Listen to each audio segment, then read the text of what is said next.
I'm not going to say stereo. That's my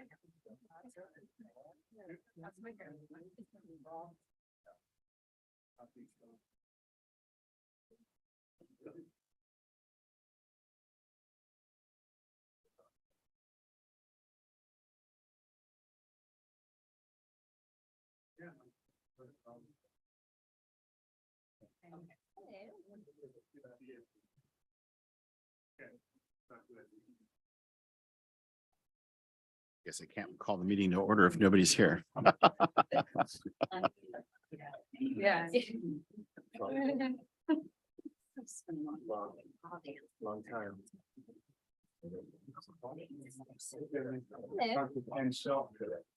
Oh, you did. Yeah, he's dynamite. You're there. Driving over the hill. Oh, how's your commute now? Oh, it's better. Yeah. But I was studying for CNA. I'm back. He's coming next week. Yeah. Which is your. At first he's all, well, I know next week's too No, it's soon. a lot. I'm up there on the 28th. He's doing it all together.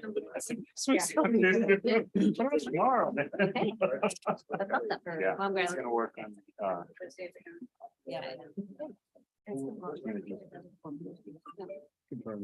Yeah.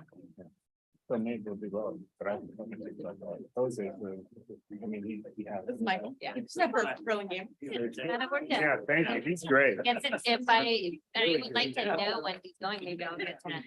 Maybe I'll have to come down over there and see it. Yeah, I think he's gonna be up a few times. Yeah. You're in it. Okay, I think we're all here. Excellent. Okay, good evening, everyone. I'm going to call the meeting to order at 7:04. Roll call. Trustee Jacobson, Here. Trustee Chavez, Trustee Andrade Zuniga. Yeah. Trustee, no worries, you're here, and Trustee Griffin. Present. And I am present as well. Tonight, we will have Spanish translator Enrique Montalvo. For those who would like to attend the meeting virtually in Spanish, that option is available. Enrique, would you please communicate that for us this evening? Thank you.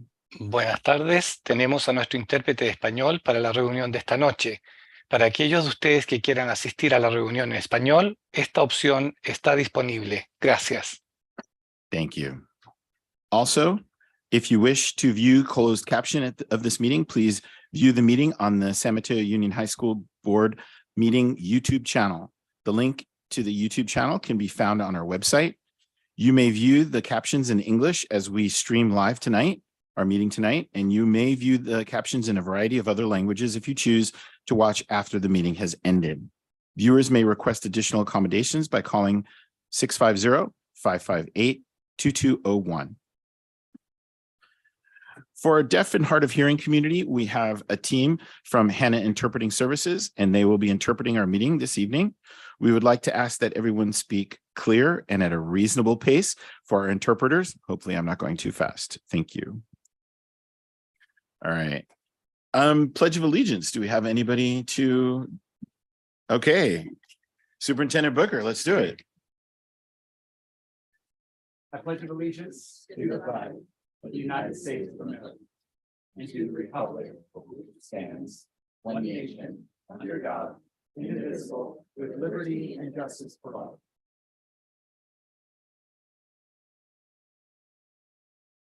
Next part of the agenda is report actions taken in closed session. There was a special ed settlement in closed session.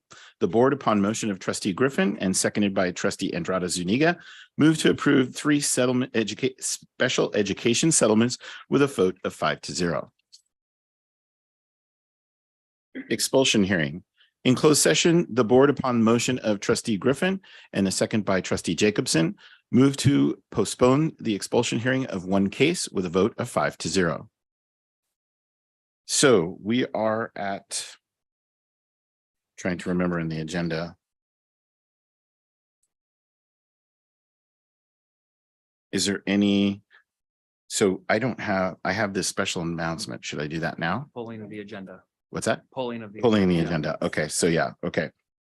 So before we go on, the staff has requested that HR item S2 be pulled. The MOU will be brought back to the February 23rd meeting. I would like to make an agenda adjustment to move the superintendent report, item 01, to before public comment. And can I get a motion and a second to accept that? I move. Motion for agenda change by trustee Andrade Zuniga. Is there a second? I'll second that. Second by trustee Chavez. All those in favor, please say aye. Aye. Any opposed? Hearing none, the agenda is altered. Okay, tonight, do I go on to the next part? Okay. Tonight, I'd like to take a few minutes to talk about a serious topic that is not on our agenda. And so unfortunately, there could be no back and forth conversation between the board, the public, or staff. There has been a recent coverage of a group known as the Alliance for Constructive Ethnic Studies, or ACEs. This group that rejects the ideals of liberal ethnic studies and unfortunately has initiated an email campaign attacking Dr. Samia Shulman for her work in this field. I feel it imperative that Superintendent Booker take this opportunity to share the facts about ethnic studies in our district. Therefore, we will now have item 02, superintendent report. I'm just going to hand it over to Superintendent Booker. Thank you. Thank you, President Land. So this evening, I want to thank everyone on Zoom and the audience for attending. We have had a number of emails come into the district, the board, myself, and we wanted to address some of them. San Mateo Union High School District, I want to be clear, does not follow the liberated ethnic studies model curriculum. Because our ethnic studies curriculum was developed in advance of the state curriculum, it was developed by our teachers and has been refined by our teachers who serve on an internal ethnic studies council who've worked over the years to create the San Mateo Union High Ethnic Studies course of study, which you can find on the district website. The district does not follow the state's ethnic studies model curriculum, which is not intended to be exhaustive, but rather as guidance. From the San Mateo Union High School District's website, the Ethnic Studies course is designed for students to be politically, socially, and economically conscious about their personal connections to local and global histories. By studying the histories of race, ethnicity, nationality, sexuality, and culture, students will cultivate respect and empathy for individuals and solidarity with groups of people locally, nationally, and globally, so as to foster active social engagement and community building. Particular focus will be given to the contributions and struggles of different racial and ethnic groups for liberty, equality, and justice in the United States. Students will investigate and analyze the historical factors of power and privilege and the subsequent impact on historically disadvantaged groups' ability to navigate and mitigate internal and external structures that influence their human experience. Students will apply in-depth analysis to contemporary issues and collectively pose creative, self-affirming solutions in a variety of ways to promote agency through grassroots community advocacy and civic engagement. This course is intended to help build inter-ethnic understanding and socio-cultural bridges in an increasingly more multicultural and multi-ethnic nation, which is imperative to creating a just society. The outcomes of this course states that students will have a better understanding of themselves in context of the history of the United States and our contemporary society, be able to discuss their identities, including race, ethnicity, culture, sexuality, and nationality, and the ways these categories are socially constructed and how they affect students' lives and the lives of others.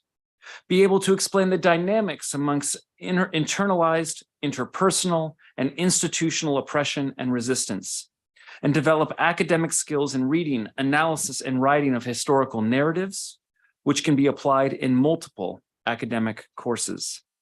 Further, the San Mateo Union High School District Ethnic Studies course is A through G approved course under the G elective.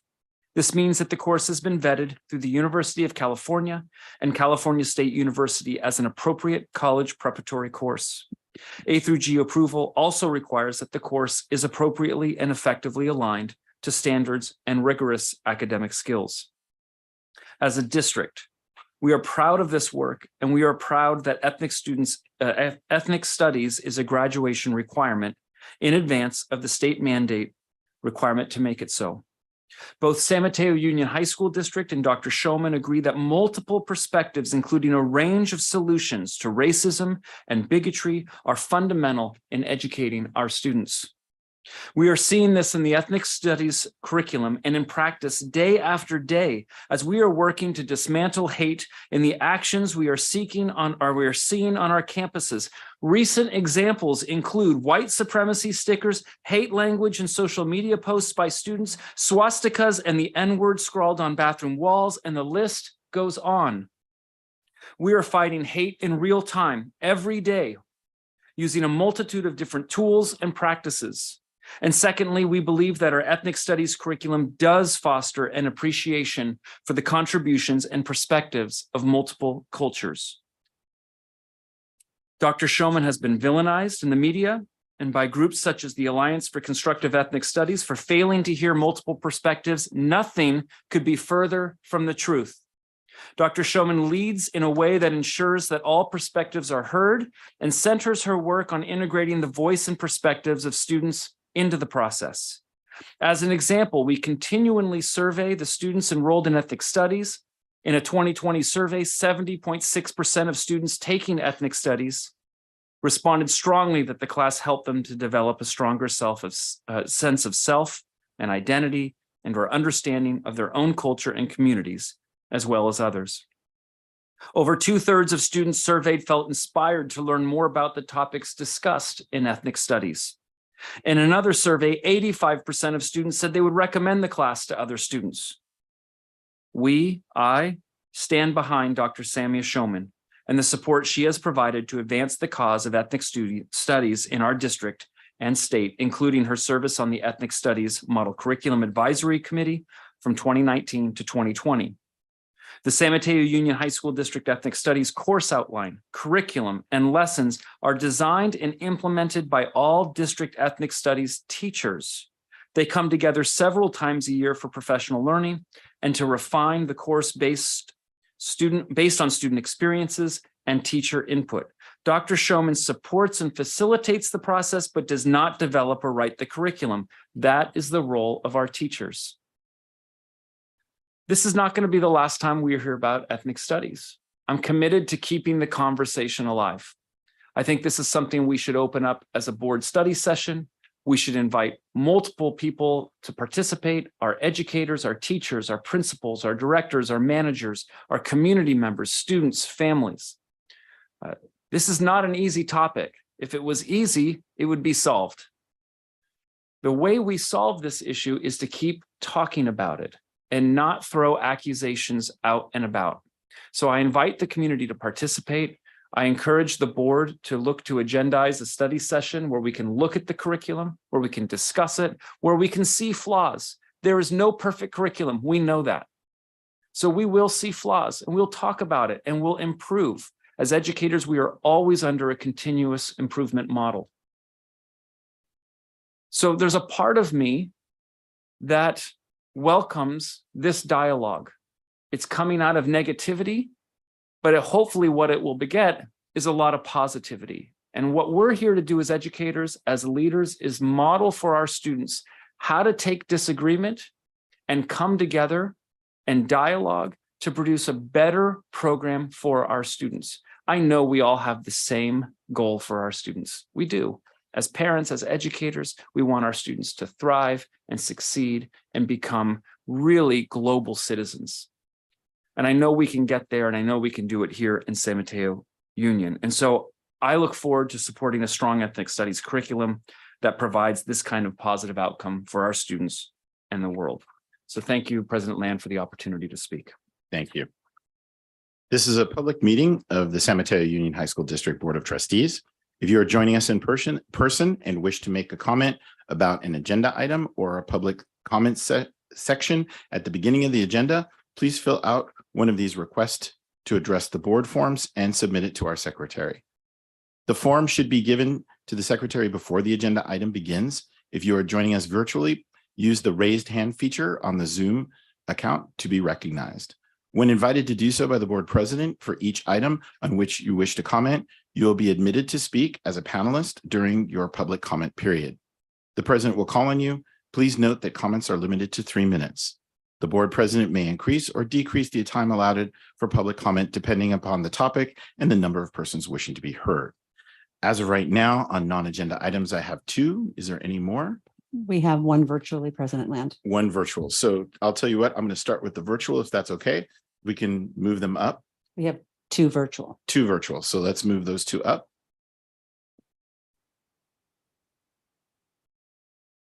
And what's the first?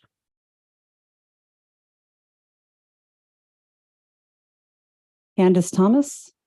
Okay. Candace Thomas, are you there?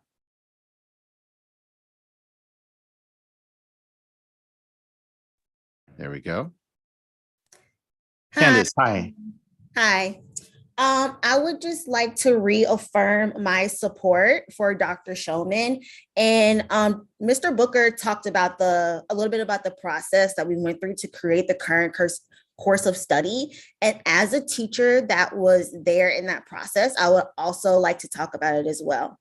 I was part of the pilot group of teachers that started teaching ethnic studies. I was at Hillsdale High School. I remember taking several half days to come into the DO, looking at student work, looking at what other teachers teaching ethnic studies were doing, and looking at the course of study, and again, refining it, seeing what worked, what didn't work, looking at different styles of teaching and curriculum and topics that other ethnic studies teachers were doing at the time. It was my first year teaching. And it was everyone's first year teaching ethnic studies. But as a first year teacher, being in a room with veteran teachers was so helpful to me in my career. It helped me to be better all around as a teacher and helped me to further my practice. Also, for the current course of study, I vividly remember the day that we did that because it was a few weeks before the shutdown in March of 2020. We were in the Puma room. We spent all day there with Samia, Curtis, and Carlos, leading us through the process of painstakingly looking at our course of study, looking at what were the main things that we wanted to focus on? What do we want our students to get out of this course? Looking at student work, looking at the units, what made sense, what didn't make sense, thinking about our students and what we had at the time. And it was a group project. We worked together. No one was behind closed doors putting together this ethnic studies curriculum. And it's truly a teacher-led project, and Dr. Shulman led us in that. Also, I would like to say, ethnic studies has definitely been the saving grace for me as a Black teacher in this district. Teaching the world history curriculum at Hillsdale, there was just no joy. It was not fun to teach. It was not something that I wanted to teach. But teaching ethnic studies, just the change in the students throughout the semester, the connection that I had with those students, the excitement to create, the excitement to come in and teach every day. I felt that with ethnic studies. And being able to do that for the last 5 years has just been the greatest honor as a teacher, especially a Black teacher in this district. And I just want to thank Dr. Shulman so much for putting together a course of study, and then letting us as teachers revise, change, and make it our own. and for helping me advance and being the best teacher I can be, and being and just being a mentor to me. So thank you. Thank you. Okay, I have one more person online. We have two more. Two more. Jennifer sorry. Way. Okay, so Jennifer, are you there?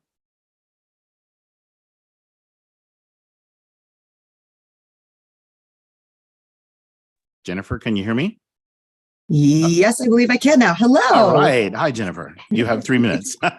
Wonderful. Thank you so much. Hi, everybody. My name is Jennifer Way, and I am a graduate of Aragon High School, as well as a teacher who has had the great joy and privilege of having taught at that school for about 15 years. I currently teach at Hillsdale High School, where the incomparable Dr. SMUHSD taught as well. Dr. Schoeman has always striven for justice, and I want to repeat, just like Candace from the last time that we commented, that the way that she speaks truth to power clearly, unwaveringly, and passionately can be uncomfortable for some of those whom our institutions have best served for decades. Specifically, I want to say that I have also been part of this group that has benefited and been served well by the district. And in fact, I'm a teacher because I believe that everyone deserves the positive and incredible, deeply growing and beautiful school experiences that I had at Aragon in this district from 1994 to 1998. I know that change can be difficult to process, and I'm so excited to engage in this work together. Thank you to Superintendent Booker, who expressed the district's support of Dr. Schoeman earlier today, as well as earlier in this meeting. And as we include and empower students and teachers of color, and as we broaden our concept of normal and central to include everyone, I know that we're going to encounter resistance, both edifying and destructive. I also know that we're open enough to include edification and strong enough to cast aside destruction. We can also thank Samia for that, for not only having done the work, but for having sought out partnerships along the way. Finally, tonight, I want to lift up one of those partnerships, Acosta Educational Partnership. Through their deeply humanizing professional development, I've grown as a teacher, as a colleague, and as a community member. As an English teacher, I've always asked students to examine power dynamics, whether we're reading Shakespeare or Toni Morrison. And the difference in my teaching now, after experiencing their professional development, is that I think about my students as human beings before the work that they produce. I think about how they experience the classroom, and I think about how important it is for them to feel seen and to feel supported, every student. And in fact, when we talk about power now, just the simple shift of talking about power from the dynamics of those who have been impacted by those more powerful, versus the way that I think I traditionally learned, which was from the perspective of those in power. It changes our empathy. It changes the way that we see resistance, the way that we see hard truths like oppression. But ultimately, I think it makes us all better because it gives us that deep, deep empathy, that deep, deep understanding that really we shouldn't be teaching from that higher perspective of aligning with the powerful. We should be teaching from that perspective of aligning with people who are impacted by the few. Thank you. Good night. Thank you. Our last online is Alexandra Dove. Alexandra, can you hear us?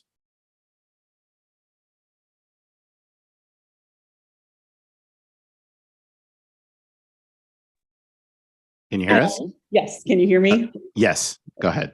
Apologies for that. Hi, y'all. I wanted to speak once again to, as my colleagues have shared, just share our support and our appreciation for Dr. Schoeman. I've been teaching in this district for 15 years at Mills High School as a history teacher. So I've had the pleasure of working with Dr. Schoeman as a colleague through world history, through our previous course of contemporary world studies. And I, as a new teacher, appreciated always her kind consideration, her support, her compassion, and her commitment to developing new teachers and continuing to push us to do what's best for our students. I, like Candace, was one of the first teachers to help pilot ethnic studies and taught it for several years in our district as we grew it from initially a wonderful idea to coming into fruition. And it has been, as I think I shared before, one of the most humanizing and just empowering experiences of my life. You know, I love teaching world history. I love teaching government and economics. But there's just something that's special about teaching ethnic studies because it is a joyful experience.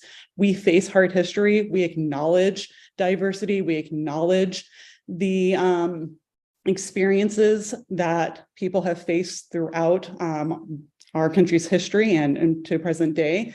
But it is a class where while we face those hard truths, we also lift others up, lift each other up, and work together. There is truly a sense of agency amongst our students and empowerment. And it's a really beautiful thing to see. This year's senior class, the class of 2023, is our first class that started ethnic studies as freshmen.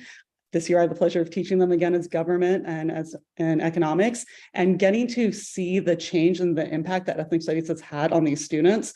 Now we're talking about, I'm in government or in economics this semester, and getting to have richer, deeper conversations that really address what's going on in our society. I can really attribute to the fact that these students started with ethnic studies with us. Additionally, I am one of the MTSS coordinators at Mills High School in our district, and I've been overseeing the Student Equity Council. This is another space where I really see the impact of ethnic studies because we have built a culture where students engage with addressing and acknowledging what's going on in our society and giving them the language and the space to really grapple with that.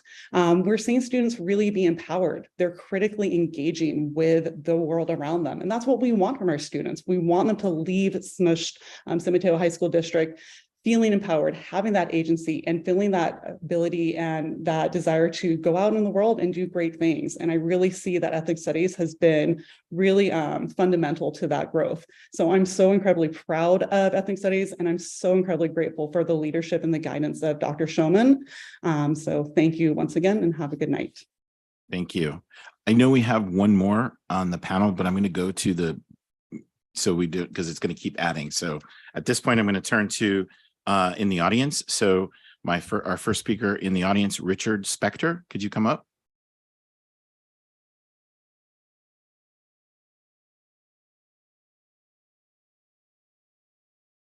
Thank you for the opportunity. Can you turn on the mic? Turn on the mic. It's a button. I sure can. It's If it's on. Oh, it's on. You're good. green here. Yeah, you're good yellow, to go. and red. Sorry, I just want to make sure you're good to go. Thank you for the opportunity to address you. I was made aware of the issue kind of last minute and have a few comments based on Dr. Booker.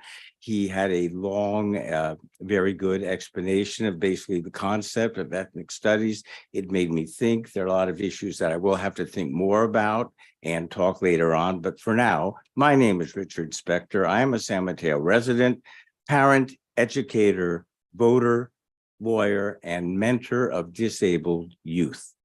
I do want to address the ethnic study curriculum. And I applaud and heard the teachers that teach it so committed to the subject, which I am, and I agree with. I guess the issue that I have become aware of is essentially the law, AB 2016. There's an issue.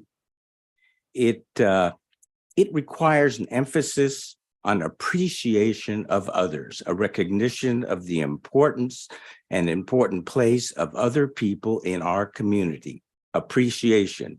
There is an issue that has arisen out there. It's my understanding. The curriculum, as I understand it, places an emphasis on aspects of oppression, colonialization, victimization, violent resistance, all elements to be addressed, part of the environment.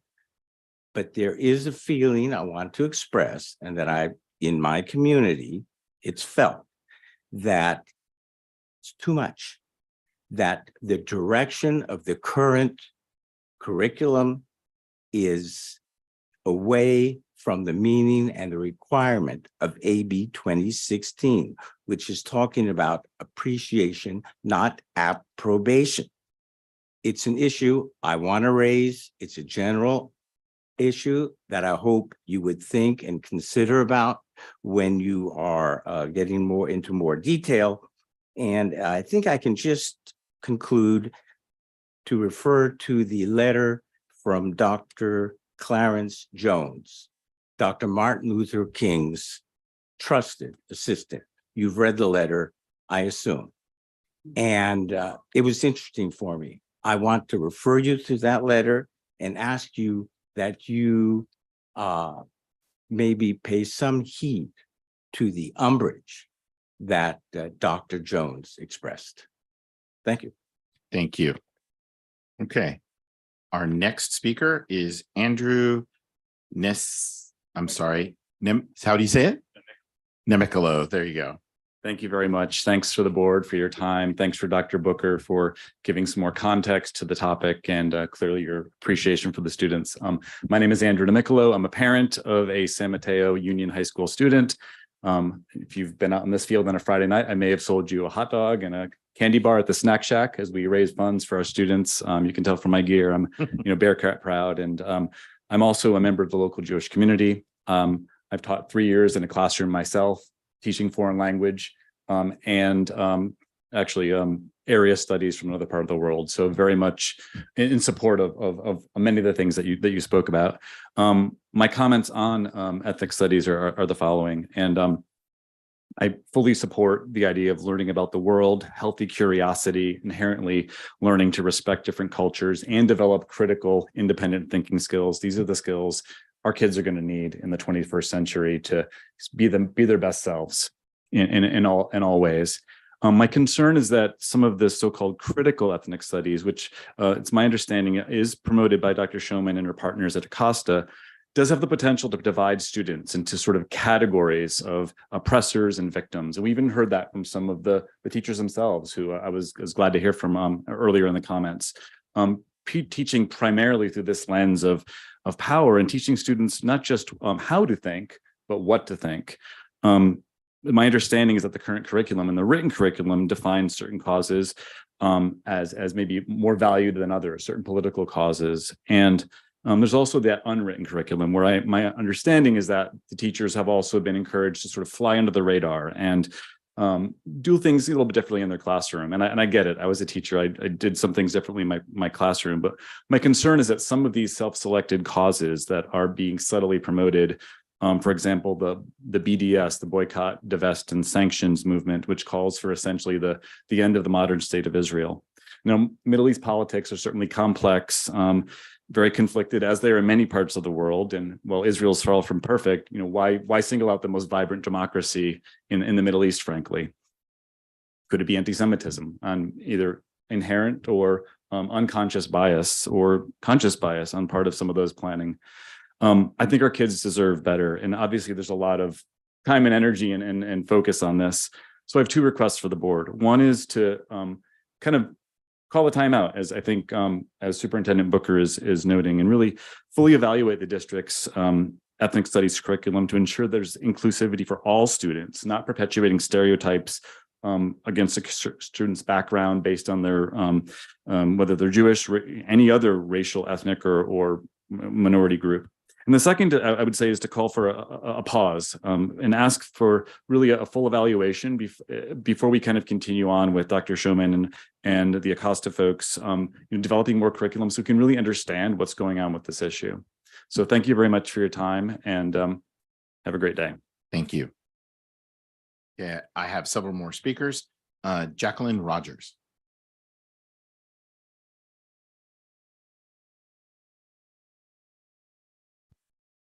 Good evening, Board of Trustees, Superintendent Booker. My name is Jackie Rogers. I proudly serve this district as the LTEL and Ethnic Studies Coordinator. I've taught ethnic studies since our pilot at Cappuccino 5 years ago, and I'm here today to affirm our transformative work in ethnic studies and be here in support of Dr. Samuel Showman. And by our, I mean the collective we, my fellow ethnic studies teachers around the district, the staff and the administration who have supported this course, including the incredible Dr. Showman, the ethnic studies practitioners and community organizers in our state and around the country, the ancestors that have allowed me to stand up here today to be in front of you, and the most important we are amazing and beautiful scholars in this district. Because of Dr. Showman, we have been able to implement and be a part of an ethnic studies program that is humanizing.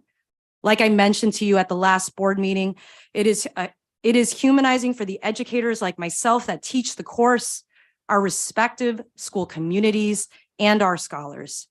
This class is frequently described in our end of semester ethnic studies surveys with phrases such as transformative, safe, inspiring, a place to hear multiple perspectives, the counter narratives, a place where I belong and see my story being told, to share my identity with others, a place to analyze and examine our past history and our present realities, a place where students are able to safely explore topics that help them become better human beings, a place that centers empathy and the urgency of individual and collective action. The heart of ethnic studies is reflection and action. How do we continue to push in ways that allow us to maintain and protect these sacred spaces that allow us to show up as our whole selves? Alongside Dr. Showman, we have been able to do that. And because of that, our students have a class that affirms and uplifts them, specifically our BIPOC students. Thank you, Dr. Showman, for showing up in all the ways that you connect all of us, for the students you serve and you center day in and day out, and for the work and action you commit to and do because of who you are and what you stand for. So today, I again affirm our incredible work. I am so proud of our work, our heart work, and I stand with and in solidarity with Dr. Showman and our ethnic studies family and the staff and the district. I will continue to speak, to work tirelessly and passionately to take action because I am ethnic studies. Thank you. Thank you. Our next speaker, and I apologize because I'm having a hard time reading, Angela Zeno? Zink? Sorry. Trying. She's like, oh, okay. Hello, board again. Good evening, Dr. Booker and the rest of the board. My name is Angela Zink. I'm a proud Burlingame graduate. Now I have the honor of teaching at Mills High School. And I, again, just want to affirm our work in ethnic studies. I really wish I had the opportunity to take ethnic studies, but I was so happy I went to SF State and I was able to take classes in the College of Ethnic Studies. And now I have such an honor to be able to be alongside our students in the classroom with ethnic studies. It's so much joy every day walking into the classroom. Their curiosity and where they lead conversations is more than I could ever imagine. And to see them taking such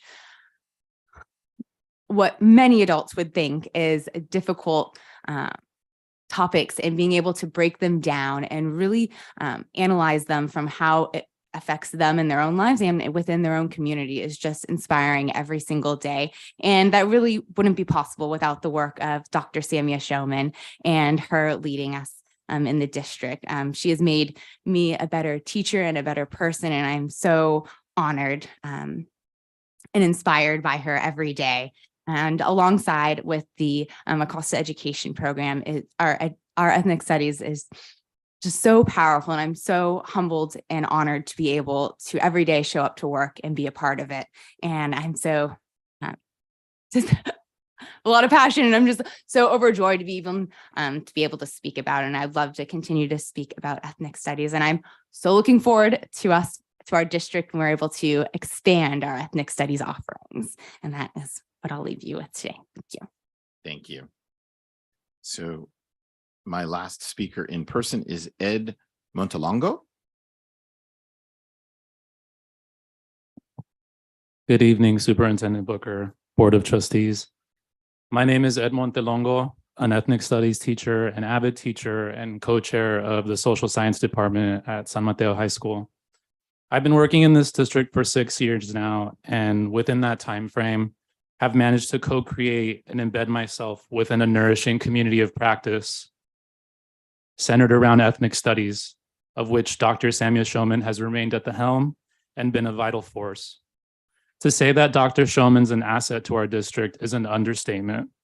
An expert in the field of ethnic studies, she helped lay the conceptual and communal foundation upon which I and the other ethnic studies teachers have been able to create our curriculum, collaborate with and learn from one another, and bring ethnic studies to life. Throughout this time, she's guided us out of a sense of duty to society, with all of its complexity and modeled what community responsibility in all of its diversity looks like by helping us figure out with a sense of purpose and understanding how to create safe and intellectually challenging spaces in our classrooms for all of our students, no matter who they are. At the center of her leadership in our ethnic studies professional development stands the call for imbuing our work with a sense of love and authenticity while honoring the diverse voices and experiences of our students as they grapple with the world around them. And we've made inroads to that end as a collective of ethnic studies teachers. Her work and her presence speak to an endearing commitment to transforming our district's classrooms into locations of possibility and paradise for our young people. And to be part of such an enterprise has been the honor of a lifetime. Never did I dream when I began teaching in Los Angeles 10 years ago that I would get to teach ethnic studies as early as I did. And here I am. So thank you, Dr. Showman. You've helped shape my outlook and my work as an educator, and imbued me with a sense of purpose. And by extension, you've helped shape the experiences that I create with my students. Muchísimas gracias. Thank you. Thank you. I believe we have one more person online. We have two. The Two. next is Jerica Keene. Okay. Jerica, can you hear us?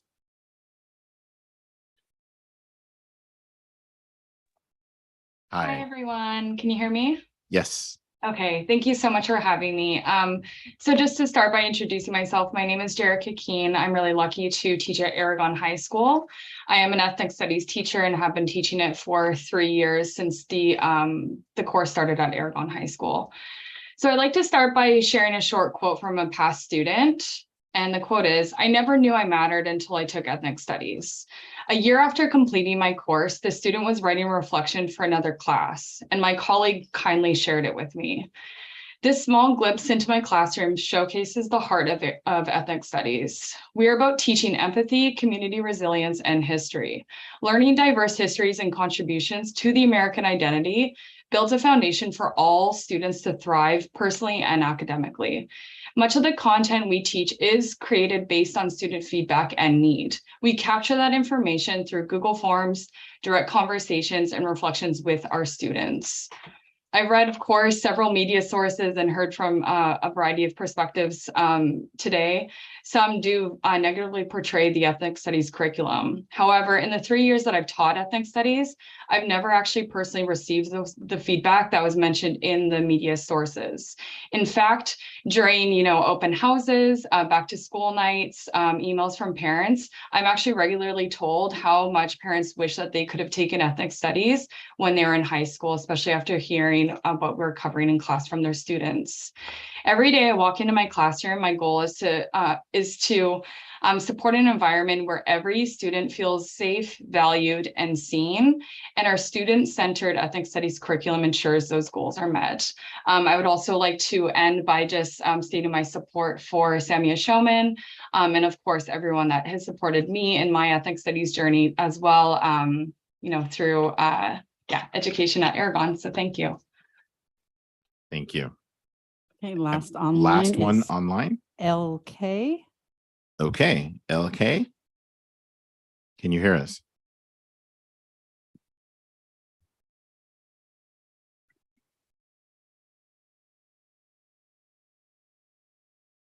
Okay, coming now. Okay.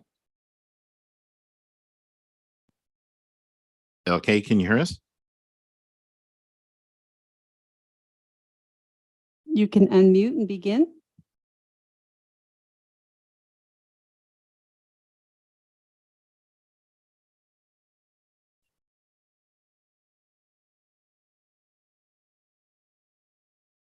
Miss LK, you can unmute and begin your comment.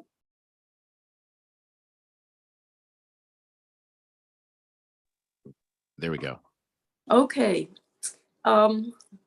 I worked for California school districts, LA for 4 years, San Francisco for 32 years as a teacher, counselor, and school psychologist. I am all 100% for ethnic studies, just like you're teaching it, except that I'm also a Holocaust survivor. My family lost 23 members during the Holocaust in the Netherlands, where I was born and raised. I am extremely concerned that the 15 million Jews left in the world are being persecuted as they were during those days from both the extreme left and the extreme right. Israel is the dream, and if you read the Jewish history, has been the dream for 2,000 years since the Romans kicked us out and enslaved us. Ever since then, we have been dispersed worldwide, which is one of the reasons we were successful, because the only way we could support ourselves is through trading. We were not allowed to own land or join any of the organizations for laborship. At this point then, Judaism will disappear after 3,000 years unless it's understood that Israel is absolutely essential for the survival of Judaism, to which Christianity and Islam own immense gratitude. And yes, ethnic studies, but don't dump on the small minority that is left. Thank you very much. Thank you. That ends our comment time, public comment section. I'm going to move into governing board comments. Is there anyone from the board who would like to speak at this time? I have some comments. Okay, go ahead, Leah. Thank you. First, I'd like to acknowledge that the land that we currently occupy is a traditional territory of the Rametu Shaloni people, who are the original inhabitants of the San Francisco Peninsula. I first wanted to mention that this week is school counseling week. So I wanted to lift up all of our school counselors and say thank you for everything that they do for our students, how important they are for not only graduation and future endeavors, but just in the moment, everything that our students experience every single day. I mean, even in discussions like this. So thank you. Last week was Gun Violence Survivors Week. And thinking about Half Moon Bay and everybody that that was affected by that situation, it's a whole community that is affected by gun violence. And so I just wanted to acknowledge that. I was able to attend PD Day at Burlingame High School recently, and the Student Advisory Council at Burlingame as well. And common themes that the students were talking about were really disturbing experiences that they've had. Some of the ones that Superintendent Booker had mentioned in his letter of support for Ms. Showman and for ethnic studies. And so it just, again, speaks to why these conversations are extremely important, and the acknowledgement of people's experiences. The San Mateo County Behavioral Health Commission has a youth committee that's holding a community conversation on what mental health and substance abuse supports are needed for our young folks and families in our county. So that will be next Wednesday, the 15th, from 4 to 5, and it'll be online. So for those who would like to participate in that, the Youth Leadership Forum is a program for youth with disabilities that's through the Department of Rehabilitation, State Department. It's a conference every year in the summer, and the students with disabilities are able to participate. It's all expense paid. Students learn advocacy, agency, they learn about accommodations, college and career experience, and leadership. And so that if anyone needs information, it's ylf@dor.ca.gov. The ACLU North Peninsula chapter is looking for youth for their Youth Advisory Committee. We're always looking for volunteers as well for people that want to get involved with ensuring civil liberties. Also, let's see, I want to thank the Spanish interpreters and the ASL interpreters for providing translation and access tonight. But I really wanted to also speak on my own personal support for Dr. Shulman. Ethnic studies was created in this part of the world where we're living because there was an erasure of Black and Brown history. There was a lack of representation of Brown and Black history. And many of us did not feel like we belonged. We didn't read books or get information that showed us in positive lights. We didn't have anything empowering us to where we felt heard and part of the educational system, part of the community. And so ethnic studies was born. Fast forward to 2023. Well, let me back up actually a little bit. When I was in high school, and that was a long time ago too, we had a teacher come to us from San Francisco, and she brought in a lot of these concepts. She taught a lot of this type of curriculum. The same thing happened. People were outraged. She ended up getting fired. And what was really sad is that a lot of the students in my class at that time that weren't doing so hot were doing great finally for almost once in their life. But it was taken from them. And I felt robbed as well because I finally saw myself in the literature. I finally felt validated and heard. And now as a brown woman sitting in a power chair, someone said earlier that we need to put a timeout on this. I don't have the chance to have a timeout. Our Brown and Black students don't have a chance to have a timeout. Our Black and Brown community members don't have the chance to have a timeout. We don't get that opportunity. We have to be on at all times, doing the best we can to always be perfect because someone will criticize that, even in what we want to learn.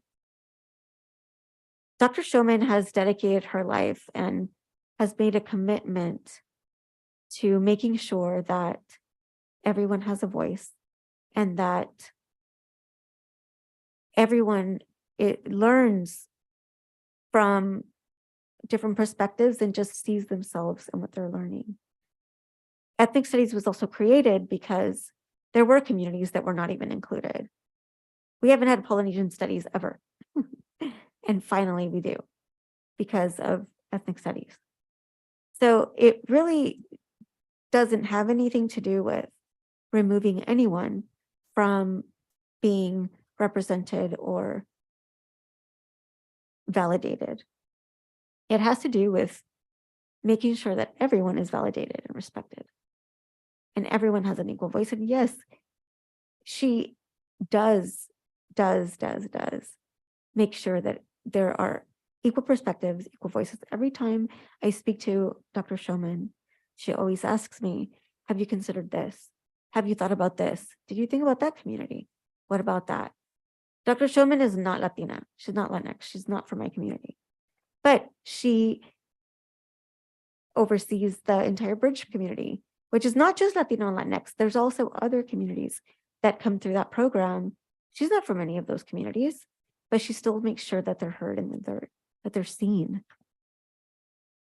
She oversees our EL programs, all of the services that again, validate and make sure that people have what they need. Every holiday season, she and her staff create this amazing place for students to feel at home because they don't have their parents here, they don't have their families here, they don't have their friends here. They've come through a situation of trauma, of aloneness, of othering.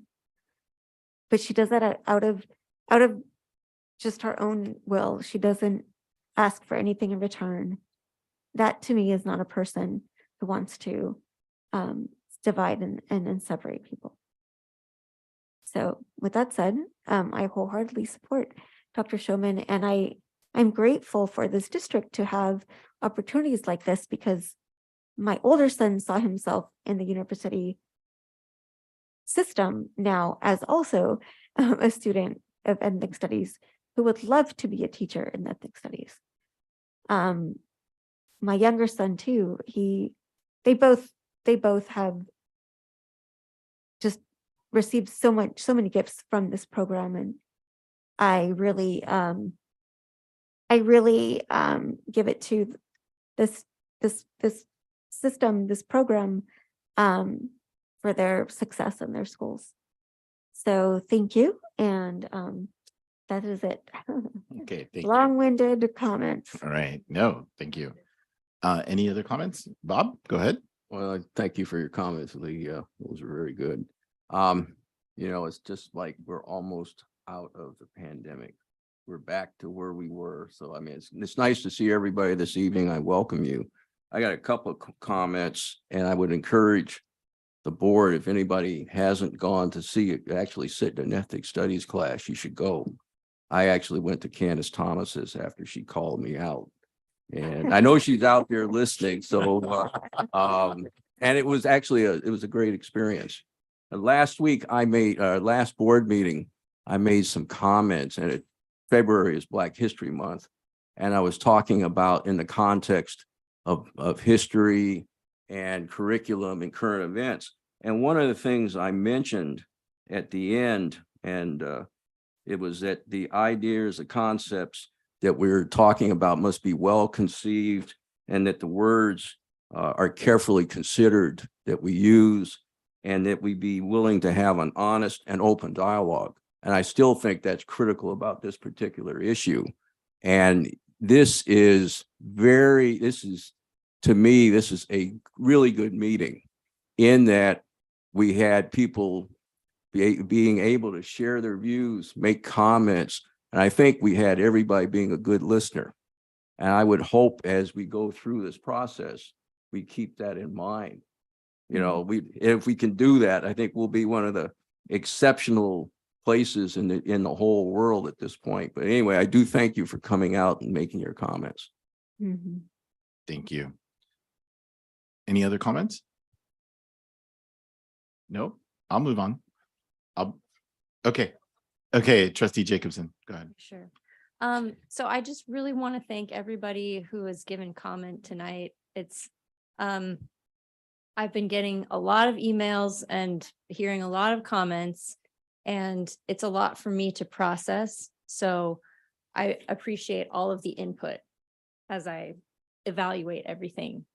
I also want to say that as a parent myself, I understand the frustration that other parents feel when they have genuine concerns and feel they aren't being heard by those in a position of oversight.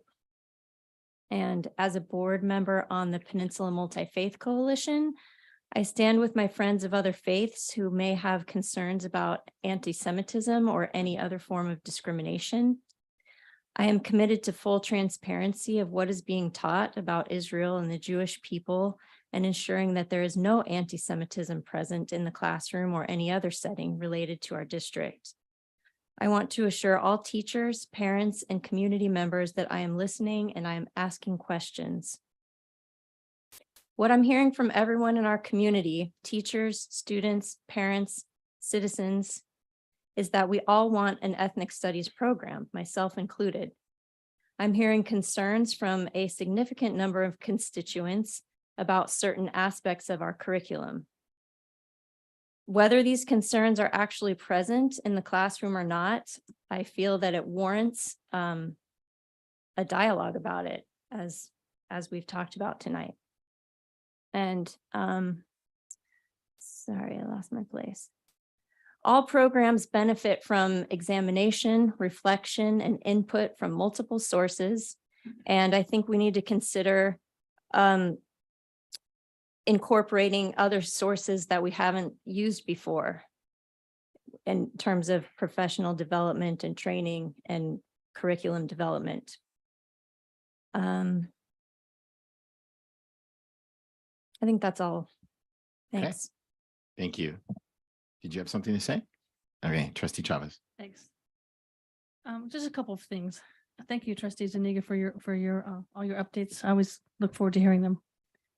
I wanted to mention that Trustee Jacobson and myself last Saturday, as a board, we were invited to the CTA annual school board trustee breakfast. And my first time attending, the last few years, at least the last 2 years, they said that they didn't have that event because of COVID. So this was exciting to actually go into the building that I had never been in. It's just, it's in Burlingame. I pass it all the time. And we had a great time. We were there for a few hours and I thought it was great to meet other educators, to meet other board members. And CTA's mission is to, of course, focus on the students, just like the board. What was I was going to say? I lost my train of thought, so I apologize. But I just want to say it's a great event. It's annually. What I wanted to say was kind of along the lines of what Trustee Jacobson said. I want to thank every person for coming up to speak, whether it was virtually or in person. It takes a lot of courage to do that. Every comment, I listen to every comment. I read every email. If the emails are identical, then I'll still scroll through it, but I will read every email. The board received a few hundred, and 800? Well, you're the accountant. So if there are 800 emails that are identical, I probably didn't read all 800, but I definitely read. I kind of do a little bit of auditing where I work. So I just randomly selected some to make sure that they were identical. They are identical. So let me tell you, but I just want to say that I appreciate everybody's comments. This issue is personal to all of us in some sort of, we're all touched by it in many ways. Both my daughters, I have one daughter in Cappuccino and one that just graduated last year. Both of them have attended, is that the right word, attended? They completed, I think, I forget what grade they got, but they both completed the ethnic studies class in Cappuccino. And I think both of them really liked it. I think we need to make sure we have respectful dialogue and respect everyone's opinions. Personally, not many people know this, but my father was 100% Jewish. So I'm 50% Ashkenazi Jew. And I know although I never met them, my father's parents were from Poland and Austria. And I don't think, obviously, I think most of us would be against erasing a certain country or against anti-Semitism. I don't think our ethnic studies courses are against.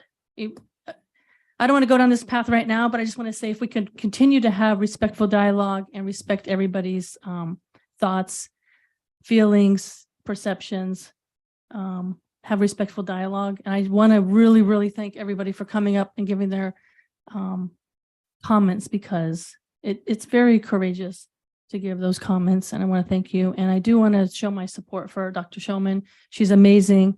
Ethnic studies course here in our school district is amazing. Thank you. Thank you. I'm going to take a turn. I'll start with my unwavering support of Dr. Shulman, who I think is incredible in our district and has done so many things, not just dealing with what we're talking about with ethnic studies, but with our English learner program and our Bridges program. Her innovation, her creativity, her leadership is just incredible. And I have unwavering support for her. And I'd really love to see everyone tonight come up and speak up. And it just goes to show how amazing she is as a human being. So I do want to say, and I just want to echo a little bit of what everyone has said on the dais today. I really appreciate the passion. I really appreciate the respectful dialogue that we've created here tonight. I think everyone had something very important to say. And I think it's worth thinking about and talking about and bringing to what Superintendent Booker talked about, where we need to keep this dialogue going. It really reminds me of my few first years, my second year of teaching. I was teaching in East Los Angeles at a middle school, and a Teach for America teacher came in to say hi and brought someone. And he goes, "Oh, this guy helped make a movie, Selena." And I'm like, "Oh, really?" And his name was Moctezuma Esparza. And I knew him from a different way. And again, in ethnic studies, I'm hoping that the East LA walkouts in 1968 in East LA are being brought up, because that I got to meet a man in history who made a difference in our education system. And that's a history that needs to be brought out. And so when I see this and I hear this, it just gives me the chills right now, actually. And I'm really excited and proud that this district is doing what we're doing. And your passion, all of you who came up to speak, is just incredible. And I want to thank you. With that, I'm also president of the San Mateo School Boards Association. And on February 27th, we have our educational equity addressing the implicit bias at the root is our topic. So kind of apropos. So if anybody, school board members up here who'd like to go, it is going to be February 27th at Kenyatta College, 6 to 8 o'clock. If you have any interest in going, please let me know. There you go. You are. But I also am going to end with one of my heroes, Nelson Mandela, because I think Nelson Mandela really speaks truth to power in both ways, when he was not in power and then when he was in power. And 2 quotes, and I'll end it with that. Without education, your children can never really meet the challenges that they will face. So it's very important to give children education and explain that they should play a role in their country. And the one that I really like, never, never, never again shall it be this in this beautiful land will we ever again experience the oppression of one by another. And we need to talk about oppressors, but those oppressors sometimes change. Sometimes you're oppressed and sometimes you're not. And I think all the discussions that we had here talk about that. And there is a point to talk about power. And what does that mean? It's not going to be easy to have that discussion, but it's a discussion that must be had. So thank you. Going to move on to, there's no recognitions, there's no communication of the board tonight, but we're going to move to a consent agenda. Does anyone have anything they want to pull on the agenda? Consent. Yes. Yes. I want to pull N9. Okay. N9 is being pulled. Any others? Seeing none. So there's a motion made by Trustee Jacobson. Oh, okay. And you'll I'll second it. Okay. And there's a second for the consent agenda. So all those in favor with the removal of N9, please say aye. Aye. Any opposed? Hearing none, the consent agenda is done. Yeah, I thought she asked to pull it. I To didn't pull know- it, it's pulled. So Yeah, no, but I didn't think she made the motion. I didn't hear. her no, make- well, I assume that she's That's making the okay. motion That's okay. By by requesting. requesting the removal of that. You're saying I approve of the agenda with the exception of. Is that okay? Yes. Okay, so then I'm cool with that. So then I did it. So the motion is made by Trustee Jacobson, seconded by Trustee Griffin, approved by all of us. Which brings us to that item. I9. N9. N9, thank you, N9. All right. Okay. Well, I don't have the numbers in front of me, but there were 2 inter-district requests. 199 and 200. Thank you. I would like to consider accepting these students into our district. And I'll give my reasons based on the report that was given to us. While no specific safety incident involving the students has been reported thus far, the mom reports that the kids are threatened and encouraged to engage in fights because of their ethnicity. It sounds like she sought documentation of fights from the administration, and administration would not acknowledge this since her children were not directly involved. There is video evidence of fights cited, though not provided, but I feel a lot of empathy for this mother who is concerned for her children and wants to get them out of a threatening environment before an actual incident occurs. There was a letter from the counselor in the elementary school district who knows the students well. It's a compelling character reference and corroborates the mom's claims about the fights and the school climate happening at Jefferson that punishes students socially for getting good grades instead of getting into trouble. Her children are ideal candidates for the AVID program based on all the criteria, including their ethnic minority status. And this program isn't available in the other schools in the district. I think we should encourage and welcome these students who have shown academic excellence and motivation rather than leave them in a social environment that doesn't support their desire to achieve their academic potential. Their academic records and character references demonstrate they would not only thrive in our environment, but be an asset to it. They attend a religious seminary class in San Bruno before school every day. And while this isn't directly related to academics, it is a compelling reason for the kids to go to CAP since they are already nearby, and this would support their consistent school attendance and therefore optimal academic performance. They are showing sacrifice, commitment, motivation, and dedication to learning by showing up to this class every day by their own choice that gives them no academic credit, but gives them religious education. CAP has a declining enrollment, and I'm guessing there is room for a few more students, especially ones like these with no prior disciplinary issues, no special ed needs, who come from an ethnic minority and undereducated background and show solid academic promise. These are the kinds of students we want to serve and see thrive in our district. So I move that we accept these students into our district.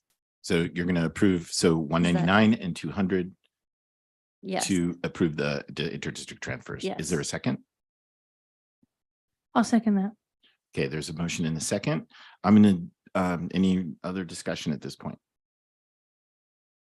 I think I'll say, I think one of the concerns that we had in our dialogue earlier was that we've had similar requests before that we've denied. And thinking about the policies that we have in place in our district for different types of approvals of interdistrict transfers, we would have to look at each and every one before. So that's the only concern that there was. Well, not the only, I guess, but that was one of the concerns that the board had. Through the chair, I would, that's a great concern that you bring up, and that's a great comment. I would also like to say that past decision, it wouldn't require us to go back to look at past decisions unless somebody came forward and wanted something to be evaluated, because I do respect what the prior board had decided. And this is a different board and this is a different situation. Every case is different, but I totally understand what you're saying and I agree with you.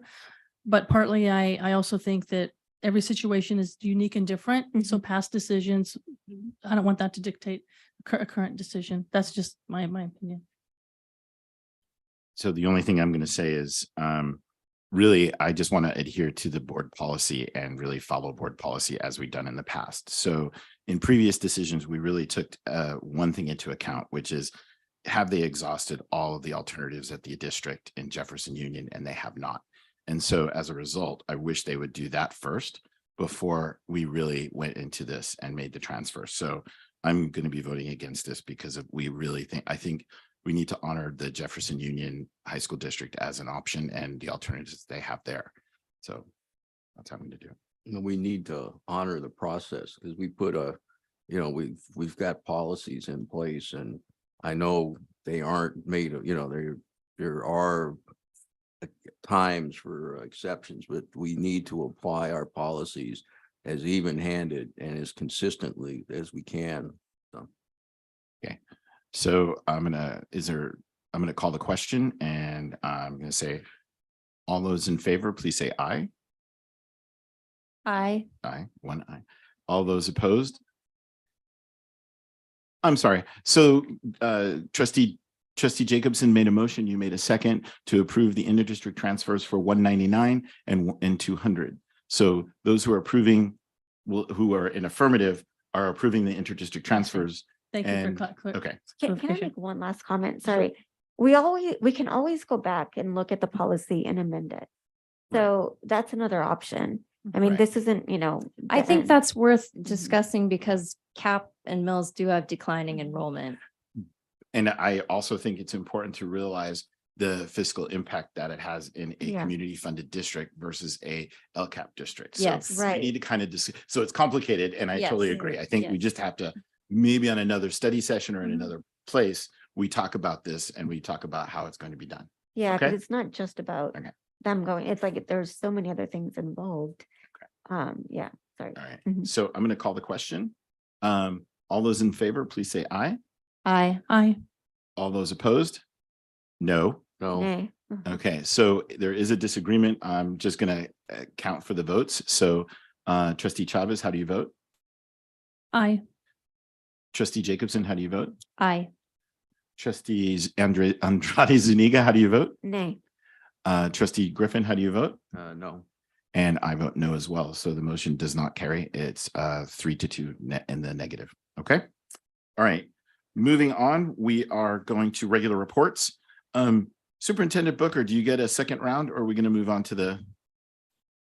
I was hoping you'd say that. Okay. So I'm going to turn to our DTA representative. Are you there? Rachel Lauderdale? All right, Rachel, there you are. Hello, President Land. You can hear me, right? Yes. Awesome. Board of Trustees, hello again. Board of Trustees, Superintendent Booker, and District Leadership. Most of you know me by now, but I'd like to reintroduce myself for our new board members. I'm Rachel Lauderdale. I teach guided studies at Hillsdale, where I'm also the co-executive director of our Empowerment Through Action program and our MTSS Tier 1 coordinator.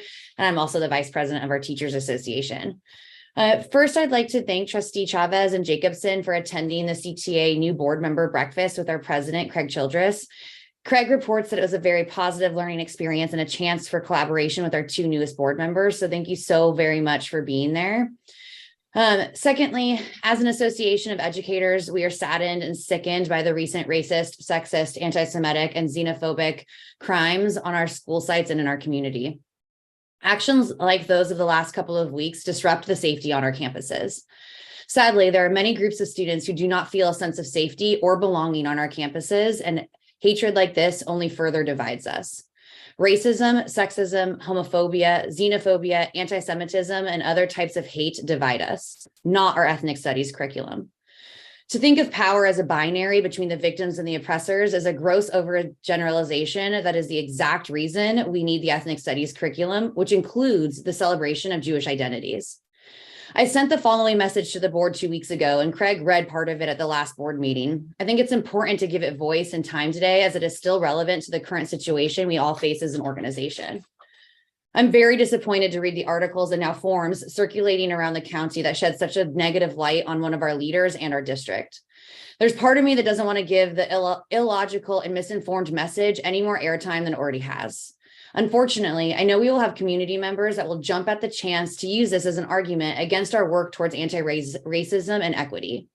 The current culture and climate of our society is both divisive and harmful, and you must all know the stance of the majority of your educators. Although some white people are threatened by the idea of uplifting voices and experiences of people from diverse cultures and backgrounds, we cannot let them control the narrative for the students in our district. We cannot let their fear, racism, xenophobia, and misinformed rhetoric damage the experience of any of our students. Ethnic studies uplift the voices and stories of people outside the heteronormative white narrative so that all students can be better and do better in our community. Ethnic studies help students find a sense of belonging and during their high school career. According to the National Education Association, they know from research in social psychology that having a strong sense of ethnic identity and high racial awareness is linked with young people's mental health and achievement. Feeling secure in who one is and whom one is connected to provides the basis for doing other things. Additionally, their extensive research found that involvement in ethnic studies courses increased ninth grade student attendance by 21 percentage points, GPA by 1.4 grade points, and credit earned by 22. Our students deserve the opportunity to feel seen, to feel belonging, and to be successful. The uplifting of voices the uplifting of voices of color does not equal the erasure of white culture or history. It means that we are including everyone in our curriculum, pedagogy, practices, and community. It adds to the cultural wealth of every person in our community. As a district, we have taken small but significant steps towards equity, inclusion, and anti-racism. We cannot take steps backwards because we fear pushback from a group of somewhat anonymous and possibly community members. We must be the example and continue to fight for ethnic studies and other educational movements that include all students instead of the traditional white-centered curriculum and narratives of the past. It is what is best for students, and it's what our students deserve. And I know Craig read this, but I'm going to speak to this again. I shouldn't have to defend Samia Showman for any of you. Her work for our district transcends anything I could express about her. Unfortunately, and very obviously, some people read the article and vilified her. That is the price that many leaders of color are taxed with when shaking up the norm and trying to dismantle white supremacy for the benefit of our students.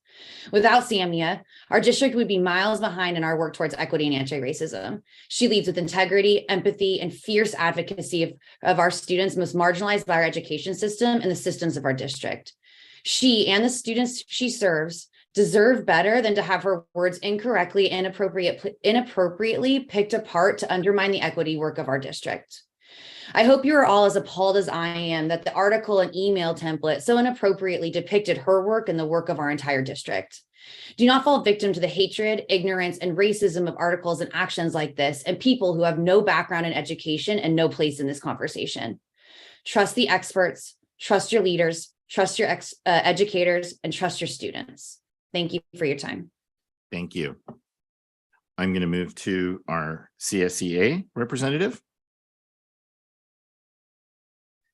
Good evening, everyone. Thank you very much for giving us some time to say hello to you and add to the conversation about equity in our district. I wanted to let you know that our PD days that we had on January 30th and 31st were so well received, much better than we ever anticipated. A lot of the people that attended were a little apprehensive about going because the last one we attended a year or so ago made them feel really bad or just embarrassed to be who they were, which is crazy because it was the white people saying this to me as people with color. And I know a lot of them won't ever say anything to the district about how they feel about this because they'd rather just keep their head down and keep moving forward. But despite that, this was wonderful. World Trust was fabulous. They had a movie that they played some parts of, and it was so great because it wasn't just like a black-white thing. It was all these ethnicities and presented how it didn't seem like anyone had never experienced depression at some point in their existence, whether you're in Hawaii or in the Plains Indians or whoever. There's so much that it just made you think. And I think a lot of people really appreciated that. The first day, there wasn't as much interaction from folks that normally don't respond, but the second day, there was a lot of people participating. And that was refreshing because it really wasn't people that normally say anything. So I loved it. But back to union stuff. We've been moving forward on negotiations with the district. And today we had a real positive meeting with a couple members from CSEA and Yancey and Dennis about some positions that we were helping modify the language in it. It's already been approved by the board, but to my understanding, just because you've approved it and the union has not ratified it yet, that means they can't hire someone yet. Is that true? Or how does that work? Once you approve it, is it done regardless if the union has gone through the whole 610 process? Dr. Black. Yeah, hi, Rob. And it's the process is contingent on the CSEA ratification. We mentioned that and wrote that in the item last week, or at the last meeting. Thank you. Yeah, because there were some positions that were introduced today, introduced today on to the board that we just got copies of on Friday last week. So we haven't had a chance to meet about that. We will be meeting tomorrow afternoon, but we just want to make sure we're staying on track with what we want to do. And we don't want it to appear that CSEA isn't doing their part to make sure these things happen in a timely fashion. So with that, we'll keep moving forward and keep representing classified. And thank you very much.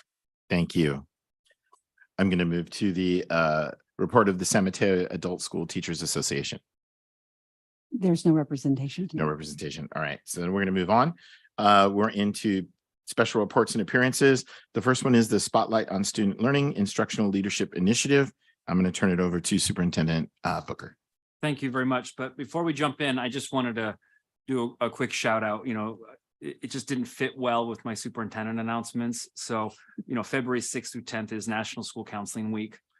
True. So just really shout out for our counselors. They're just so amazing. It's a time of recognition to focus public attention on unique contribution of school counselors within U.S. school systems. We want to recognize and highlight the tremendous impact they've all had in helping our students achieve school success. They're really amazing. The theme adopted by the San Mateo County Office of Education is helping students dream big. And this is so true in our district. So we're so fortunate to have 29 counselors in our district, and each make an outsized contribution to support positive outcomes for our students. So big thanks. You are all awesome.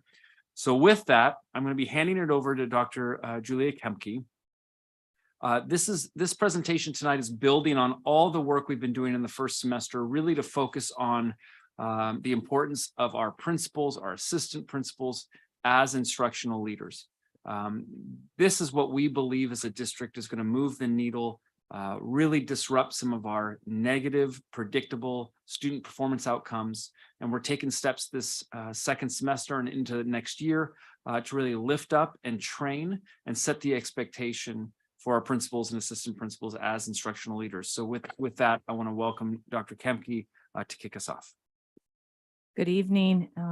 Very excited to speak about this topic. I do have a couple other special presenters that I'll introduce as we move through, but again, we're really excited to be here and just talk about the work that we're going to do to establish a culture of instructional leaders amongst our assistant principals and principals. It really is an exciting moment that we're emerging from the pandemic and finally have the opportunity to focus in on our classrooms. On the most important part of the work that we do as a school district is thinking about what is the experience of our students in their classrooms. And it's really at the core of what we do as a school district. And piece of this we know is that we are always striving to create instructional strategies, create environments for our students so that we no longer see these predictable outcomes for our children.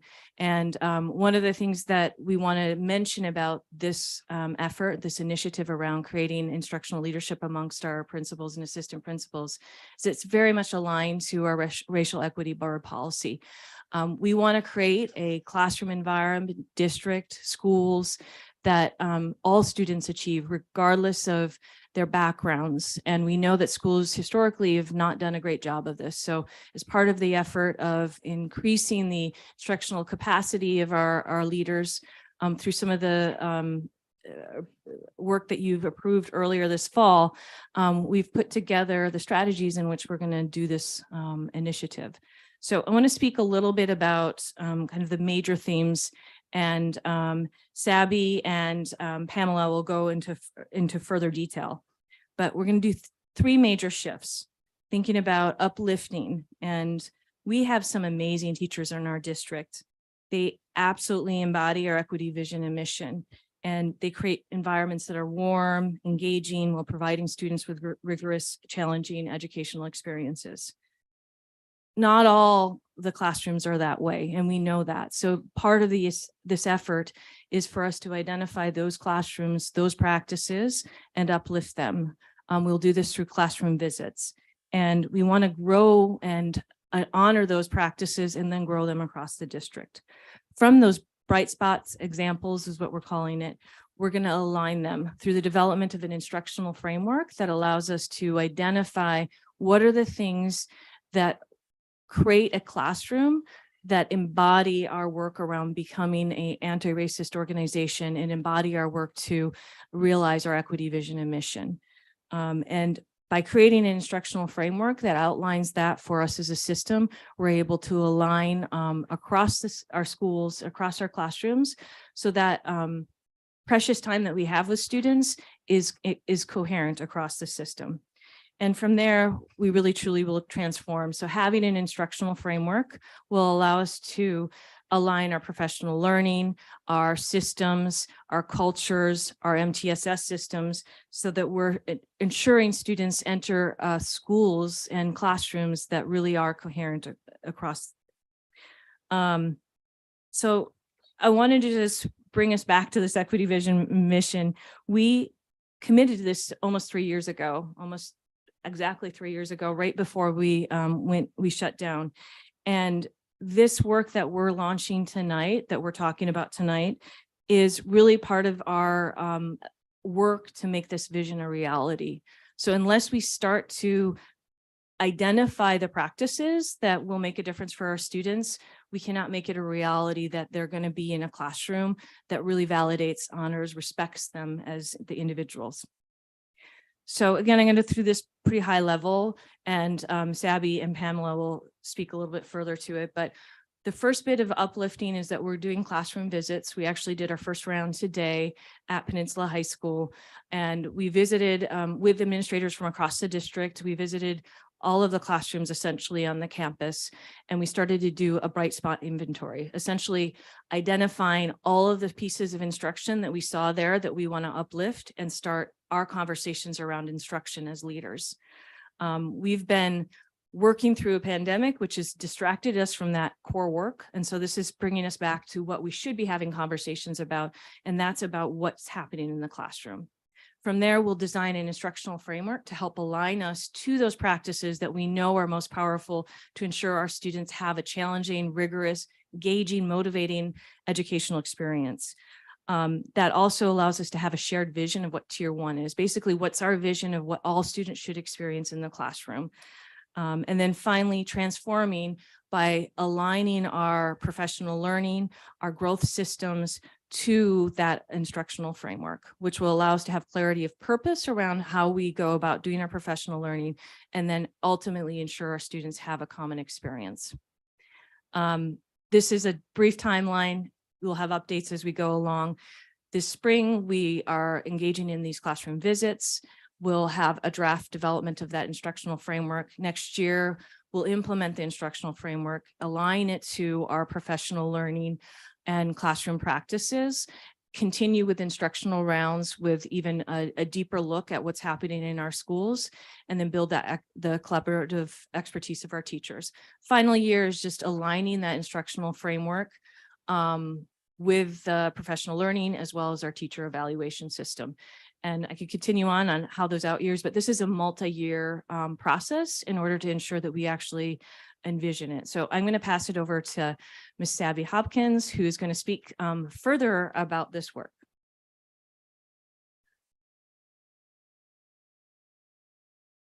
The only thing I don't miss about Zoom is that nobody knows how short I am. Well, thank you for having us, and good evening, members of the board. So we've, as Julia mentioned, we've already begun the class visit and instructional round portion of this. We're beginning this spring. We're going to continue into the fall, and it's a really exciting opportunity for us to do some data collection around what does the learning environment look like for our students? What content are they engaging in? What are the teachers doing? What are their actions in the classroom? What are students engaging with? Really going to focus in on those 4 buckets, collect some data, and identify bright spots, strong, high leverage instructional practices that will help us talk about what is our current story state of instruction in San Mateo Union High School District. And that becomes the basis of our instructional framework. So why do we have a common instructional framework? Well, the most important part about creating the instructional framework is it requires us to come into real laser focus and alignment on how are we using and aligning our resources to support the needs of our historically marginalized students. What does it look like to be in true collaboration with teachers, administrators, and staff and communicate about what the needs of our students are and how we can get better as educators? Ultimately, having to engage in this focused conversation leads us to a place of greater coherence as a district where we're unified in our values and our mission and what we see and visualize as being empowering places for all of our students. An instructional framework itself helps explain the way the different elements of teaching and learning work with one another. And that includes curriculum, instruction, assessment, the actual learning climate. And it provides very specific expectations for what we want to see happening for students in the classroom. It also provides strategies and practices to guide implementation. This becomes the foundation of our Tier 1 instructional practices. It becomes the place where we go to think about the professional development we're providing for teachers, where we start our lesson design processes, and how we support teachers in effective collaboration that's data-driven. So our 4 outcomes that we see, we're hopeful for with this instructional framework, we really want educators to collaborate with one another, to develop tools and resources that support the expectations that are outlined in the framework. We also can use this framework for our leadership to align and allocate resources to match what we're expecting to see in the framework. Also, we want to implement high quality instructional practices that are supported through coaching and peer feedback throughout its implementation. And then most importantly, all of our instructional decisions will use the framework to focus on anti-racist practices for equitable outcomes.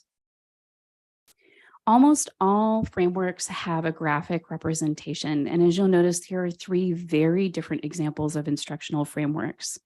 A lot of the differences come from the place that as these frameworks are developed, it's a reflection of that organization's values and what the student needs are in that particular organization. And I'm going to pass this over to Pamela Dzinski, who's going to talk a little bit about how a framework can be leveraged at the site level. Thank you. Good evening, everyone. This is an exciting moment to be talking about a framework for our district, and thanks for giving us the opportunity to share. So as a site principal, I just wanted to talk about the importance of this work.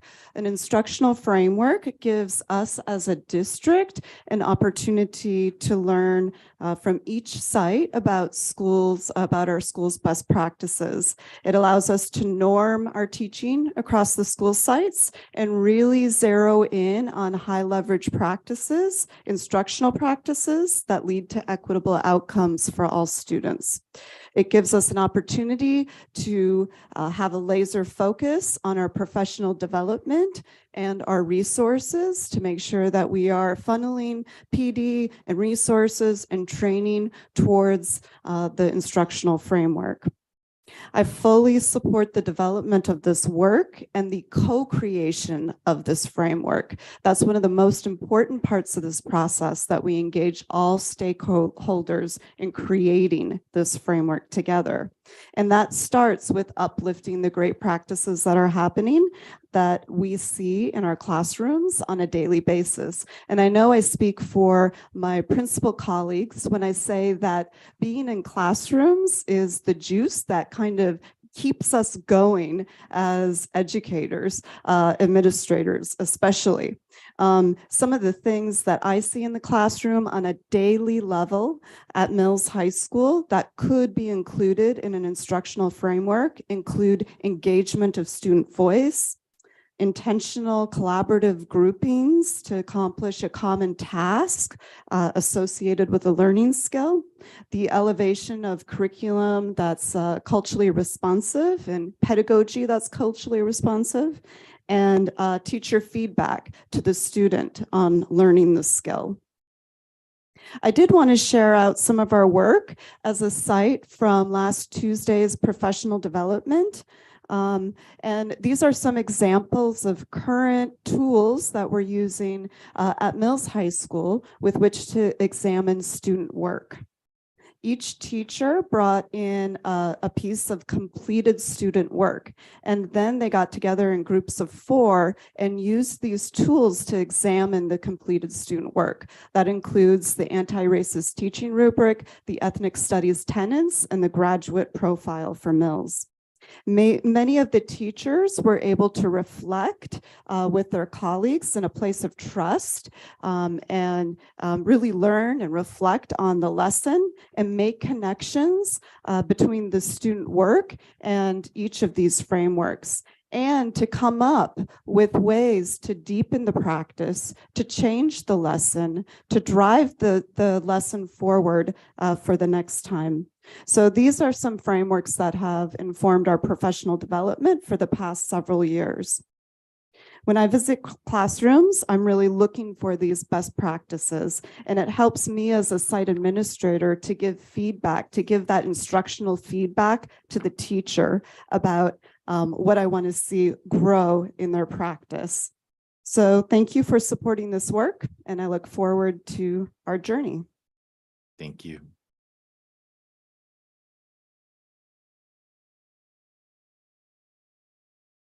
So we just wanted to end with this visual, just to remind you, uplifting the great practices through classroom visits, aligning through the instructional framework, and ultimately transforming so that we can realize our equity vision and mission.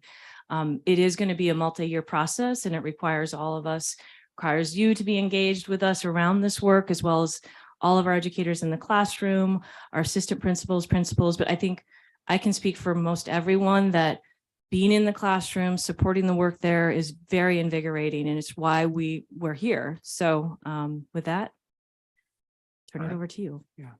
So again, no action tonight. Just wanted to give a presentation and a little bit of feedback of what we're starting, and there'll be a lot more of this over the next 6 months, year, 2 years. Okay. Any comments from the board? Any questions or thoughts? Sure. So I'm just trying to understand that I'd like to know if the practices that you're looking at in building this framework, is this all evidence-based, research-based? Because I'm seeing anti-racism and ethnic studies tenets. I don't know that that's research-based for student academic outcomes. I don't want to know that. So what I would say is those are some conceptual frameworks that we're currently using. All of the components of the instructional framework that we design will be evidence-based. They'll be based on research that we know facilitates, accelerates student learning. Absolutely. So frameworks are only a very small part, because what we align then to the framework are the actual classroom practices, which will be based on evidence of student learning and actually the way that adolescent minds learn. So certainly will be part of it. And as we move through the process, you'll hear more about how they align to the research out there. Anyone else? I'm going to take a turn. Sorry, it's my favorite topic. So, first I want to really commend you on the instructional rounds. I think this goes to what Superintendent Booker was talking about originally, about shifting and getting the principals and vice principals back into that instructional leadership position and having to get into the classrooms and really look at this. So one, I just want to commend you all for this movement and this progress. So I think it's very exciting. I think you don't know what you're doing until you get into classrooms. And I think that's critical. And as a principal, I have grounded it into what I do. If I'm more in the classroom than I am in my office, then I know I'm doing something right. But to do it as a group and to do instructional rounds, I'm hoping I can get along. Maybe one of us or two of us, a few of us can come along. I would love to see how it's in action, because really how you've talked about alignment, talked about bright spots is a great way to start, to really look at an inventory of what's going on and what's exciting, and to be able to kind of, talk about coherence and alignment, I think is outstanding. I think really focusing on tier 1 is crucial. And, I see, there she is. Really talking about looking at tier 1 is the most important aspect. And I think that again, talks to what Jennifer's talking about, is really saying what's going to be critically different. And that's where you're really going to make the difference. So I really appreciate it. At first, I had a question about PLC, but you already answered it, because again, talking about instructional practices and research that works, you're incorporating professional learning communities in the cycle of inquiry into what you're doing. And I saw that, and I really want to appreciate that as well. Did have one more thing I was going to talk about, but I can't remember. I just think this is really good. I see the laser focus, and I just really can't wait to see the results of this. So thank you. All right. Thank you very much. I think we're going to move on.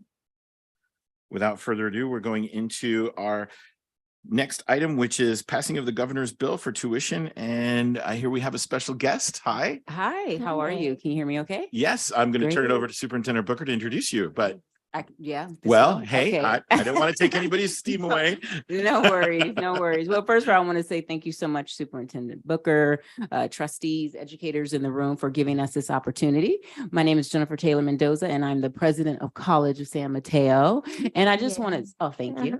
Go Bulldogs. I just want to say it's just been a pleasure. I've been in the San Mateo County Community College District for 12 years.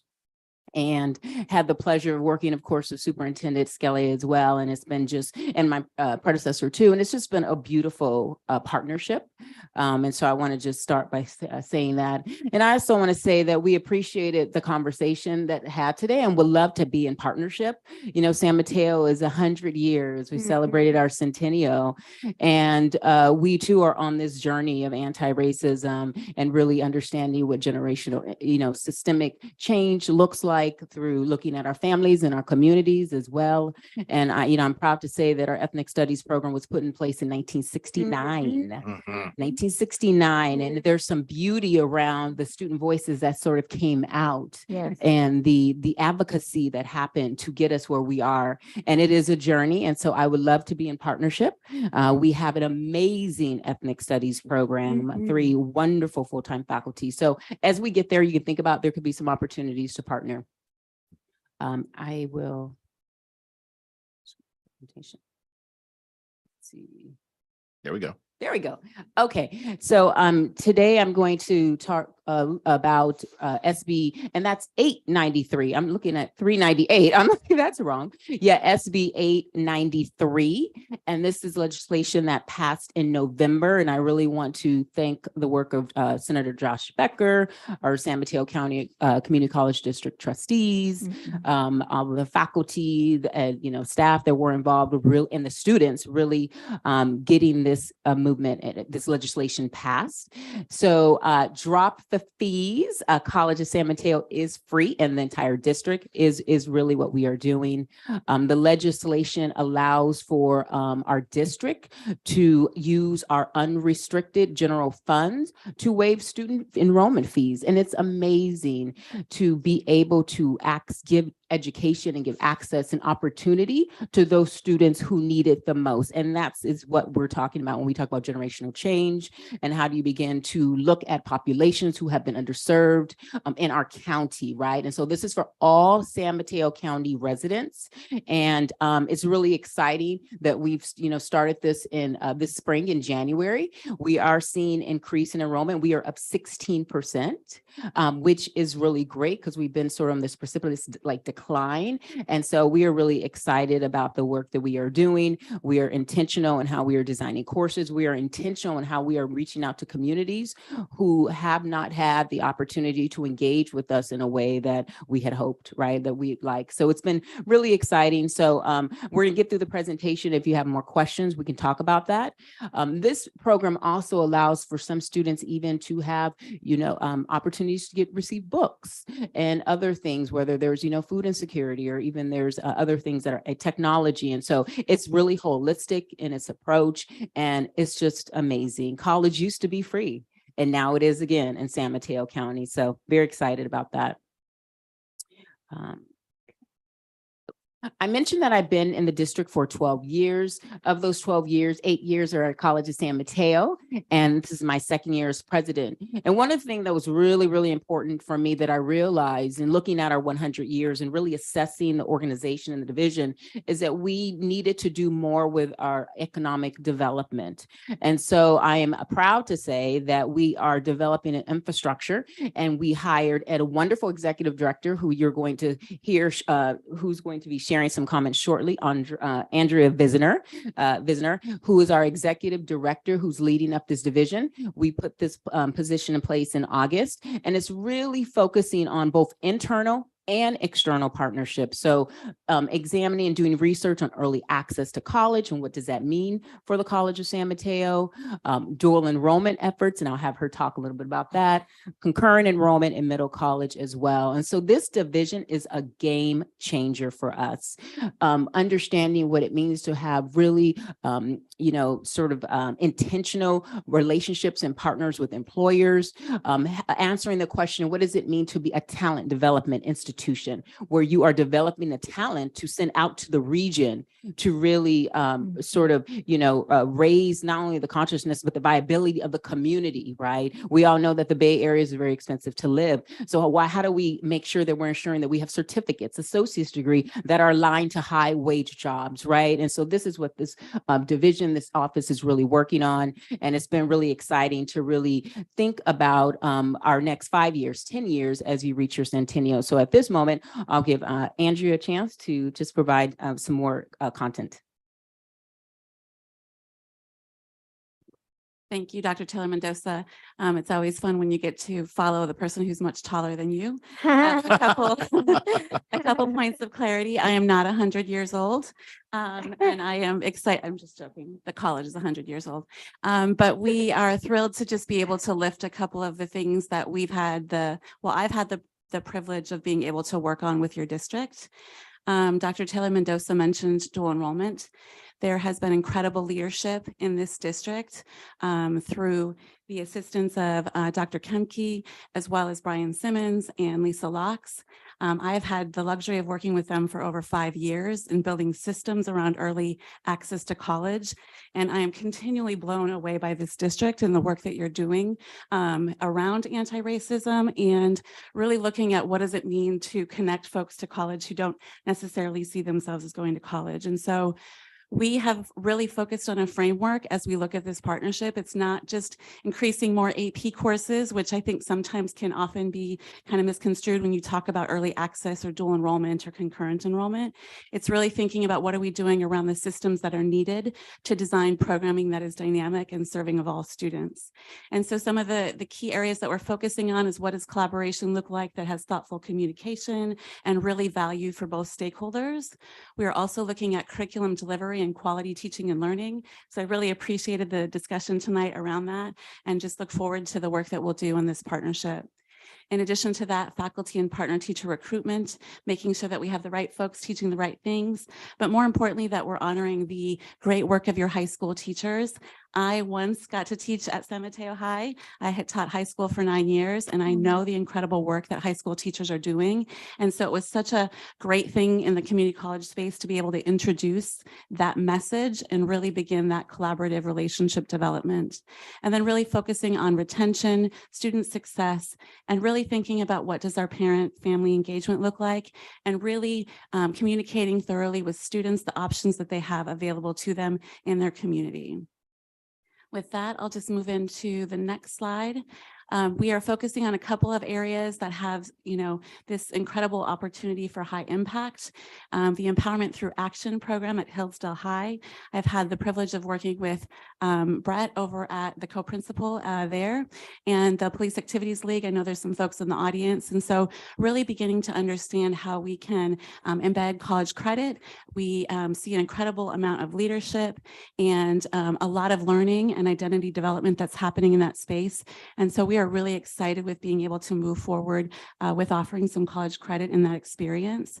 We are also working with Dr. Kemke in the audience or in the dais here tonight around the Student Equity Council and other student volunteer opportunities within your district to see how we can offer college credit through our work experience or community engagement course experiences. And so really bringing some value to the contributions that students are making in your district. We are also doing some initial work with the Peninsula High School Bridge Program and really beginning to understand how we can support that connection to college. I will share a bit of a story with you. We have a transition coordinator who works as part of our team, Kaylani Bowers, and she was working with one of the teachers in the Bridge Program. They have supported 3 students from that program to start college at College of San Mateo this semester. And it was such an awesome story to hear. The one representative from your team, I have her name, I shouldn't not say it, Nina Fininci, I believe, and I apologize if I didn't pronounce that correctly. She drove the students up to campus, and Kaylani and her walked the students to their classroom and introduced them to the teacher. And so that type of collaboration is really making sure that every student does have access to college in a thoughtful way and does begin to see themselves in the institution at College of San Mateo. And one of the really cool things is that one of the students actually ran into a friend that they had no idea was going to College of San Mateo. And so it was kind of this immediate sense of community and connection. So just really want to take a moment of a privilege and just say thank you to the incredible partners in this space. We also just wrapped up this really fun thing. Dr. Tilla Mendoza spoke around SB 893 and the free college that we launched in spring.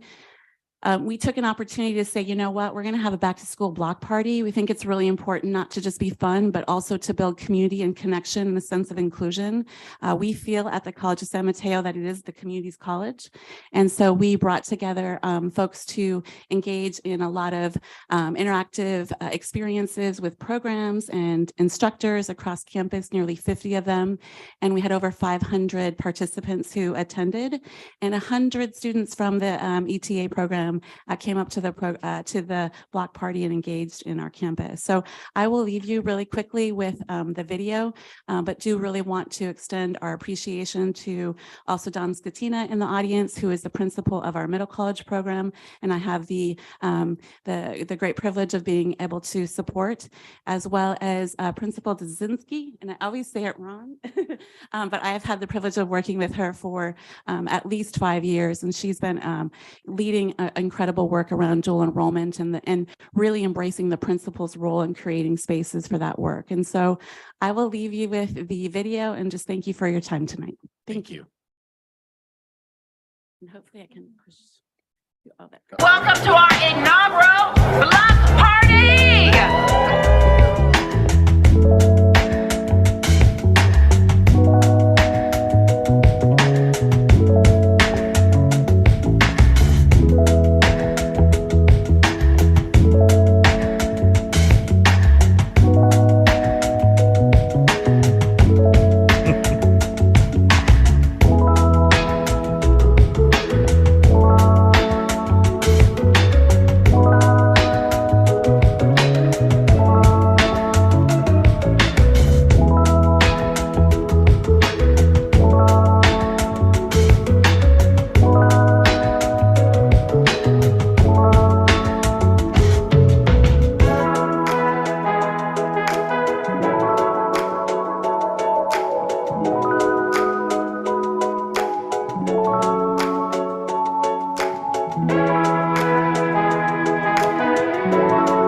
Wow. I just want to say thank you. That's incredible. I'll open it to I hate to be the first one talking, so I love to talk, but I'm not going to go first. And I love to listen to you. Okay. I have a quick comment. Go ahead. And I'll go first since All you right. love to be first yourself. I want to thank you both for coming tonight. Excellent. I wanted to mention that last week I attended the parent meeting at Cappuccino for the 10th and 11th graders regarding college options. The representatives from the community college did an amazing and outstanding job presenting the information about our local community colleges. And I think his name was Jeremy. So I just want to give a shout out. Excellent slides, excellent presentation. And thank you for coming to all of our schools to give that. I know there's, I'm betting, I'm not a betting person, but if I was, maybe I would win this bet. I would bet that same presentation was given to all of our high schools. So thank you for doing that. Thank I have a couple quick comments. Go ahead. Well, thank you so much for the presentation, and thank you for being such a strong partner with us. There is a gentleman that recently was hired at CSM that does scholarships. His name is Luis Vargas, and he's been so great with our students. And whenever he comes to any of the events to talk about the different scholarships, sorry, my leg is moving. every time he comes and talks to the students about scholarships, the students just they just leave with so much information, and they feel an empowerment and the ability to see themselves in the college experience. I'm on the San Mateo County Commission on Disabilities as well.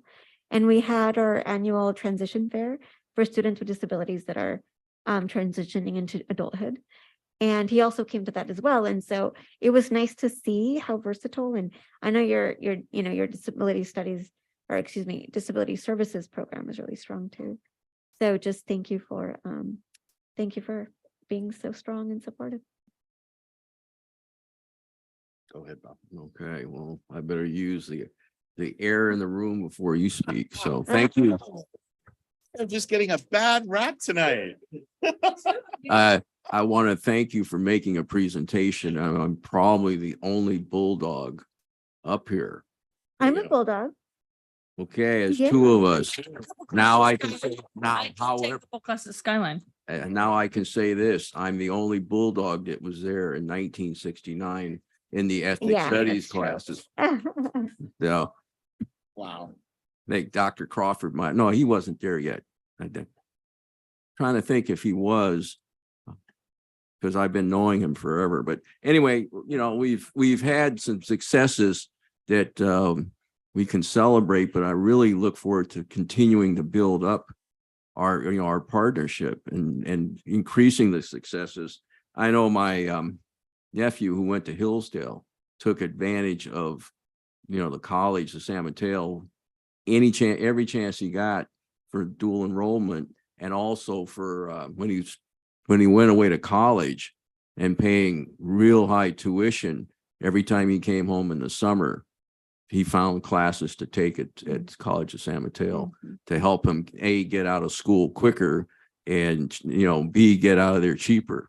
So I mean, it's a very good presentation. I like the equity focus, and CSM wasn't anything like that. That I'm like, what happened, boy? It's a good Thank thing. you very much. Yeah. Sure. I'll just say, this is really exciting. I'm just getting acquainted with what the options are for our students with, in conjunction with CSM. And I'm really excited to hear more. I'm really impressed. The free tuition. Oh my gosh. I didn't know about that. That is such a benefit to so many people. And I'm really excited about how many students will be able to take advantage of that and, make college so much more accessible. So thanks. I'll keep my comments brief. But I just want to say thank you to the leaders in this room for CSM, Middle College, our district, the partnerships that we're developing and thinking at the innovations that we're doing, and that thinking outside the box is exactly what all our students need. Different pathways, different exploration, whether it's top, down, middle, anything, empowerment. I really am so proud of all the things that you presented tonight and all the programs that we've worked with you on and how we're developing. And this partnership is dynamic and invaluable and innovative, and I'd just like to see it keep going. So again, kudos to all of you. This was just a great opportunity to just see that in a little in action here tonight. So thank you so much. And I hope we can continue this partnership. All right. Thank you so much.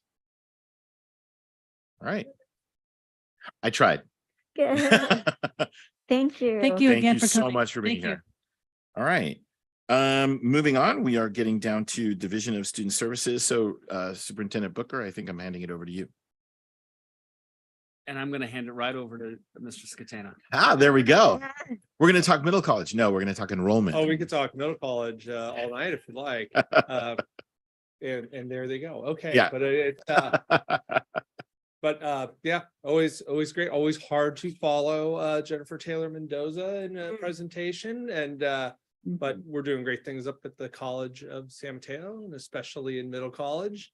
But tonight I am here as part of my other part of my job in doing enrollment projections for the district. And we annually come prior to our lottery to set our capacities and staffing. And Our projections have come in, and I'm not going to go over this in great detail, but I will go over that the blue column is our projections for next year.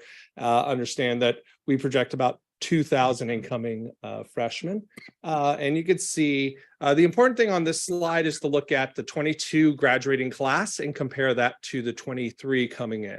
And that'll give you a general sense of sort of a number to have in mind as you start to look at projections going throughout, and then also look at the percentage change from year to year. And then as the year projects over the next several years. And at the bottom, you can see capacity numbers, but also open seats are important to understand. Gives you an idea of where our schools are at in seating capacity. Open seats basically means a 7-period day with the number of classrooms. That's the number of seats that we have available in a 7-period day if every classroom was being used. Our enrollment summary, basically, we're going to see somewhere between a 1.8 to 2.1% decrease. That's about 150 to 180 students when you look at our projected enrollment. We used recommended a moderate enrollment projection. We get two different projection models, conservative and a moderate, and this is for the moderate projection. So we're looking at a recommendation of a staffing decrease of about 150 students district-wide. We continue to see things such as the COVID impact, the pandemic impact. Local enrollments of partner districts are low, or they are lagging, with the exception of Burlingame. We are seeing lower enrollments across the board. A couple other things to note, we don't know the uncertainty of these numbers change. So this is where we're at with the current economic conditions, with the current housing situation. Things change over the course of 4 or 5 years. 4 or 5 years ago, these projections would have looked very, very different. I think we're looking at a plateau, but not much of a decrease if I was before you 5 years ago. And you can see we're looking at a pretty good decrease of 2 to 3% a year. A couple things to point out as you go through the slides, some highlights, some things that I think we need to recognize. Burlingame High School open seats availability is a little bit of a concern. So in a 7-period day, they're going to be looking at having only about 16, -7, and 8 seats available in a 7-period day. And so that is something we should definitely discuss over the next couple of years, how we can remedy that. Cappuccino High School, this has been projected for some time based on our enrollment in the K-8 district there, that we're probably going to be looking at being under 1,000 students at Cappuccino High School in 24-25. I doubt we'll get there next year. I think we will be over 1,000, but we'll be definitely under 1,000 over the next couple years. San Bruno Park, for example, has a 7th grade enrollment of 184 students and 8th grade enrollment of 200 students. Again, we hit a sort of an apex over the last 5 years, and we've been gradually declining. With the projections over the next 5 years show almost an 11% decrease, though. This slide is probably the most important for us to pay close attention to. The first column, I don't know if I have a little light on this. I think I do. Okay, so the first column shows you our approved capacity staffing from last year of 8760. And you can see the next column shows the current, as of last week, the current enrollment of our schools. Okay, then the third column shows you the priority enrollment. So we've been enrolling since right around Thanksgiving. We start the enrollment cycle. This is our current enrollments. These are the numbers that we know are in our system. Families have enrolled. They've shown proof of residency. They've filled out paperwork, things of that nature to enroll in the district. The enrollment cycle continues all the way until school starts. There are families who don't enroll, or when we say enroll in this window, so you have a right to lottery and things of that nature, and get priority for placements. And generally, the number of our enrollments between now and the start of school matches about the number of enrollments that come out of our system for students going to private school who enrolled and maybe go to our charter school who enrolled. The fourth column is basically our projections, looking at individual schools. And the next column is our projections if you take away the special day class students, IEP students in special day class. And then finally, on the far right is the recommendations. So the recommendation for capacity of 8610. You can see the two white boxes. It's an adjustment of 150 students. Next slide shows our incoming freshmen requests for transfer. This is an important slide because it shows our ins and outs and requests ins and outs of certain of all of our schools. The boxes are colored so you can match up ins and outs, so you'll get a better idea of how one school might have a big difference. So, for example, there's going to be a recommendation for one-to-one transfers at the end. Once seated capacities go up, we could do one-to-one transfers. You get a better idea of how many one-to-one transfers you're going to be able to accommodate when a similar request is made for going in the opposite direction. For example, Hillsdale and Aragon is a great example. Let's see, students asking into Aragon from Hillsdale. The number is 51, and then asking for the reverse is 52. So you can almost be assured that almost everyone will be accommodated because that number is very, very close. On the far right corner side, the grand total, you can see that's the number of requests out of a school. And you can see that that's a total of our outs. So for example, Aragon has 74 requests out of the school.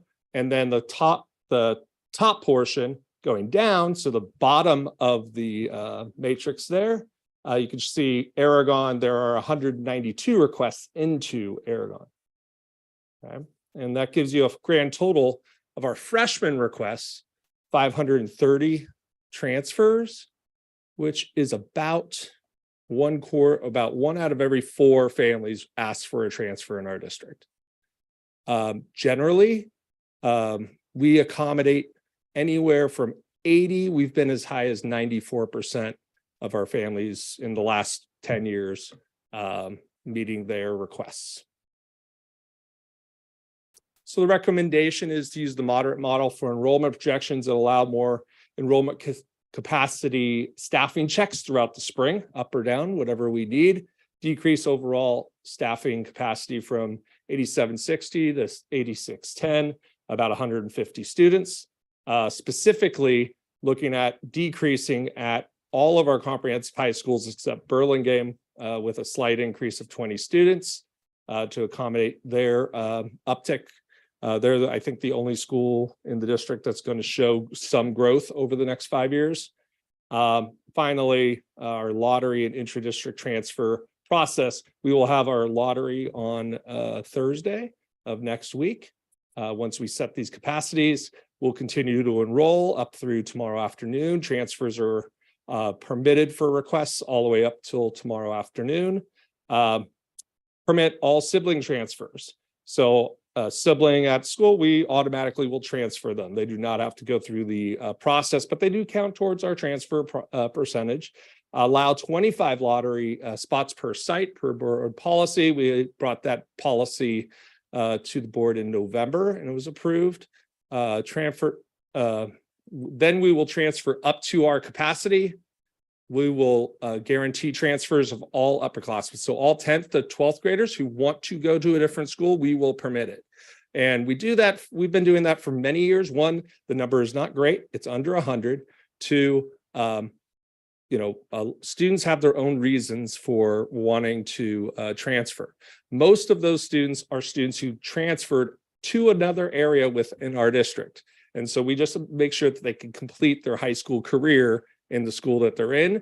even though they might have moved from Aragon's boundaries to San Mateo's boundaries, they get to stay at Aragon, and whatever other move that might have happened.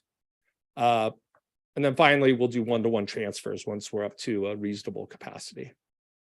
And I could take any questions. Sorry, thank you. Any questions? I'll take one, just a quick one. It looked like with the recommendations of the reductions, we're predicting, and this is not necessarily a Don question, more of a Yancey question. Looks like we're shifting like 5 or 6 FTE down, or is that kind of the projection at this point? So tonight, the board will only set the capacity. So I we're gonna understand. be looking at, but yeah, I mean, a reduction in students is gonna have a direct correlation as we staff on that. So yeah, I mean, your numbers are about right. Yeah. As we look there, we'll have to look. Yeah, at it's Dr. I'm not Black looking for and going details in. yet. I'm Yeah, just yeah, giving yeah. general. I think we're gonna be looking at that. So. Okay, thank you. No question. Go ahead. I think you said it was we were able to transfer 95 or 96% of. Do you think this model, this recommendation will be able to achieve that this year also? I think I estimate we'll probably be in the high 80s. I think the 25, going from 15 to 25 as our board policy change in November will help in that number, but it really will be based on the seated capacities and whether they fill up. For example, you can see Aragon's enrollment has lagged a little behind. So their enrollment's coming into the office. Well, if we set at 1,700, we're going to fill, Aragon up. It's going to conversely affect most likely San Mateo with them decreasing. But San Mateo is a school that has a lot of walk-ins between now and the start of school. And I say walk-ins, it's a term we use when people that individuals and families that don't enroll during the priority enrollment window. We need to continue to try to work on attendance or, capacities and attendance in the north end of the district to attract students up there and get more students there to kind of keep those schools as comprehensive high schools. We have yet to be able to do anything about it, but right. Yeah, I did gloss over that there were only 5 requests in the cappuccino, and that's not anything against cappuccino. It's just we've done for many years going back, tried to do pamphlets and connect with the IB programs here in the middle schools. I think there's other potential, maybe even potential that just left the room, that we could leverage. Okay. Community That's all the college. questions I have. And I think it ties to our earlier conversation at the board level where we're talking about do we want to recruit? Do we want to change policy for Cappuccino and Mills to really increase, to kind of talking about what Trustee Jacobson was talking about with the interdistrict transfers. Yeah. I do want to just make an observation. On one of your slides, we talked about the recommended board capacity was at 8,700. But it looked like our present enrollment is actually an increase of 8,900. That is accurate. So Our current enrollment is 8,900. Right. So we actually were higher than we thought. So yes, that was actually why we moved away from the conservative model for the moderate model, because we're a little above. Now we have a few more set. The schools were very clever and creative in building out their schedules. I will also say that we are still serving close to 105 students on independent study. So you could start doing the math and figure out how the schools will have some capacity with additional programs that we have in the district. Got it. And I do appreciate our creativity with those special programs. I think that's something that we talk about, and I think really goes back to what we were talking about CSM, but thank you. All right. Anyone else? Thank you so much, Don. Great presentation. Is there this is not action. This is just informative. It is action. Oh, it's action because it's a recommendation. It's a recommendation. We have to set the staff. Setting the staff. We actually set the capacities so that we can do the lottery next week. Got it. Move adoption of the So recommendation. motion for adoption and Second. seconded by trustee Zuniga and Andrade Zuniga. So all those in favor, please say aye. Aye. Aye. Any opposed? Hearing none, motion carried 5-0. Thank you. Thank you, Don. Okay, where are we? We are moving to human resources, personnel consent agenda. Yes, there's 5 items on the consent agenda. Happy to go over them, or if there's any Okay. questions. Is there a motion? Motion. Okay, motion to approve the consent agenda. Is there a second? Second. I'll second that. Oh, go ahead, Terry. All right, Terry, we let you in. All right, so motion by trustee Griffin, seconded by trustee Chavez. All those in favor, please say aye. Aye. Any opposed? Hearing none, motion carried. Next, non-personnel consent agenda items. First one's the addendum of the personnel actions. There's no recognition, so recommend approval. Okay. Is there a motion? I move. Okay, so move for non-personnel consent. I'll second that. And there's a second. All those in favor, please say aye. Aye. Aye. Any opposed? Hearing none. Let's move on. Board operations. Don't you have Wait. S3? Hold on. I'm following one script and I'm not looking at the other agenda. Is this number 3? Okay, so this is the MOU, not the MOU, but is it the MOU or 2 no? job descriptions. Two job descriptions. Okay, let's talk about that. Yes, so, okay. The Superintendent Booker and Mr. Hawkins have worked with their teams to look at the business services department and how they can do a few things differently and serve their clients more efficiently. And some of that comes to staffing. There's also the component of the categorical funding being increased by the state. That's also presented some new challenges that weren't there for the last few years. And so part of the plan as laid out in the board memo is to add these 2 job descriptions to the business department. The CSEA president, Ms. Clemens, mentioned that today and that process. So if the board does approve it, the final is contingent on the ratification process with the CSEA. Got it. Any questions? I'm entertaining a motion. I move approval. Okay, move for approval for the job descriptions. Is there a second? I'll second that. Okay, motion by Andrade Zuniga, seconded by trustee Chavez. All those in favor, please say aye. Aye. Any opposed? Hearing none, motion carried. All right, now we are into board operations. Proposed board meeting dates, my favorite thing. Because I know I'm going to say I need to change them.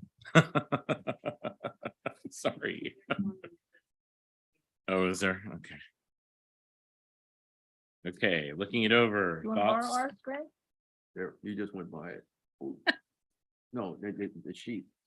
There That we go. one, the one you keep going by, that.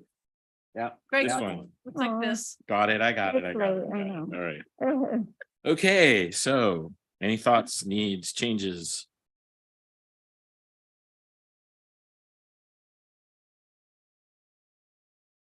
You're all good. I mean, I'll just say I can't do this, that, and the other later. Because I don't know yet. Yeah, I mean, that pretty much is what. Right, exactly. Yeah. I'm just gonna say from historical perspective, there's always during middle of the year, we have to change 1 or 2 meetings and it just Mhm. happens. That's historically what happens. I don't know what. There, there's one meeting in November, one meeting in December, and one meeting in January. It seems to be really light. Yeah, I think we only had one in December this last year. And one in November. Yeah. I'm worried about the January one. actually. Yeah. Yeah, it's because of how the holidays fall. Yeah. and Well, yeah, break the- and all that. The December and, Thanksgiving and Christmas I think that always falls that way. But usually by January, we got to get back to business, but. Yeah, I would say we might need to look at it But January. anyway, we could leave it the way it is. And you can always And add add. a special study session or a Right. special board Mhm. meeting. I just agree with Bob. I know we're gonna need something and it always comes around. Mhm. Whether it's first interim or something's gonna come Or, up. or board study session, yeah. Exactly. Yeah.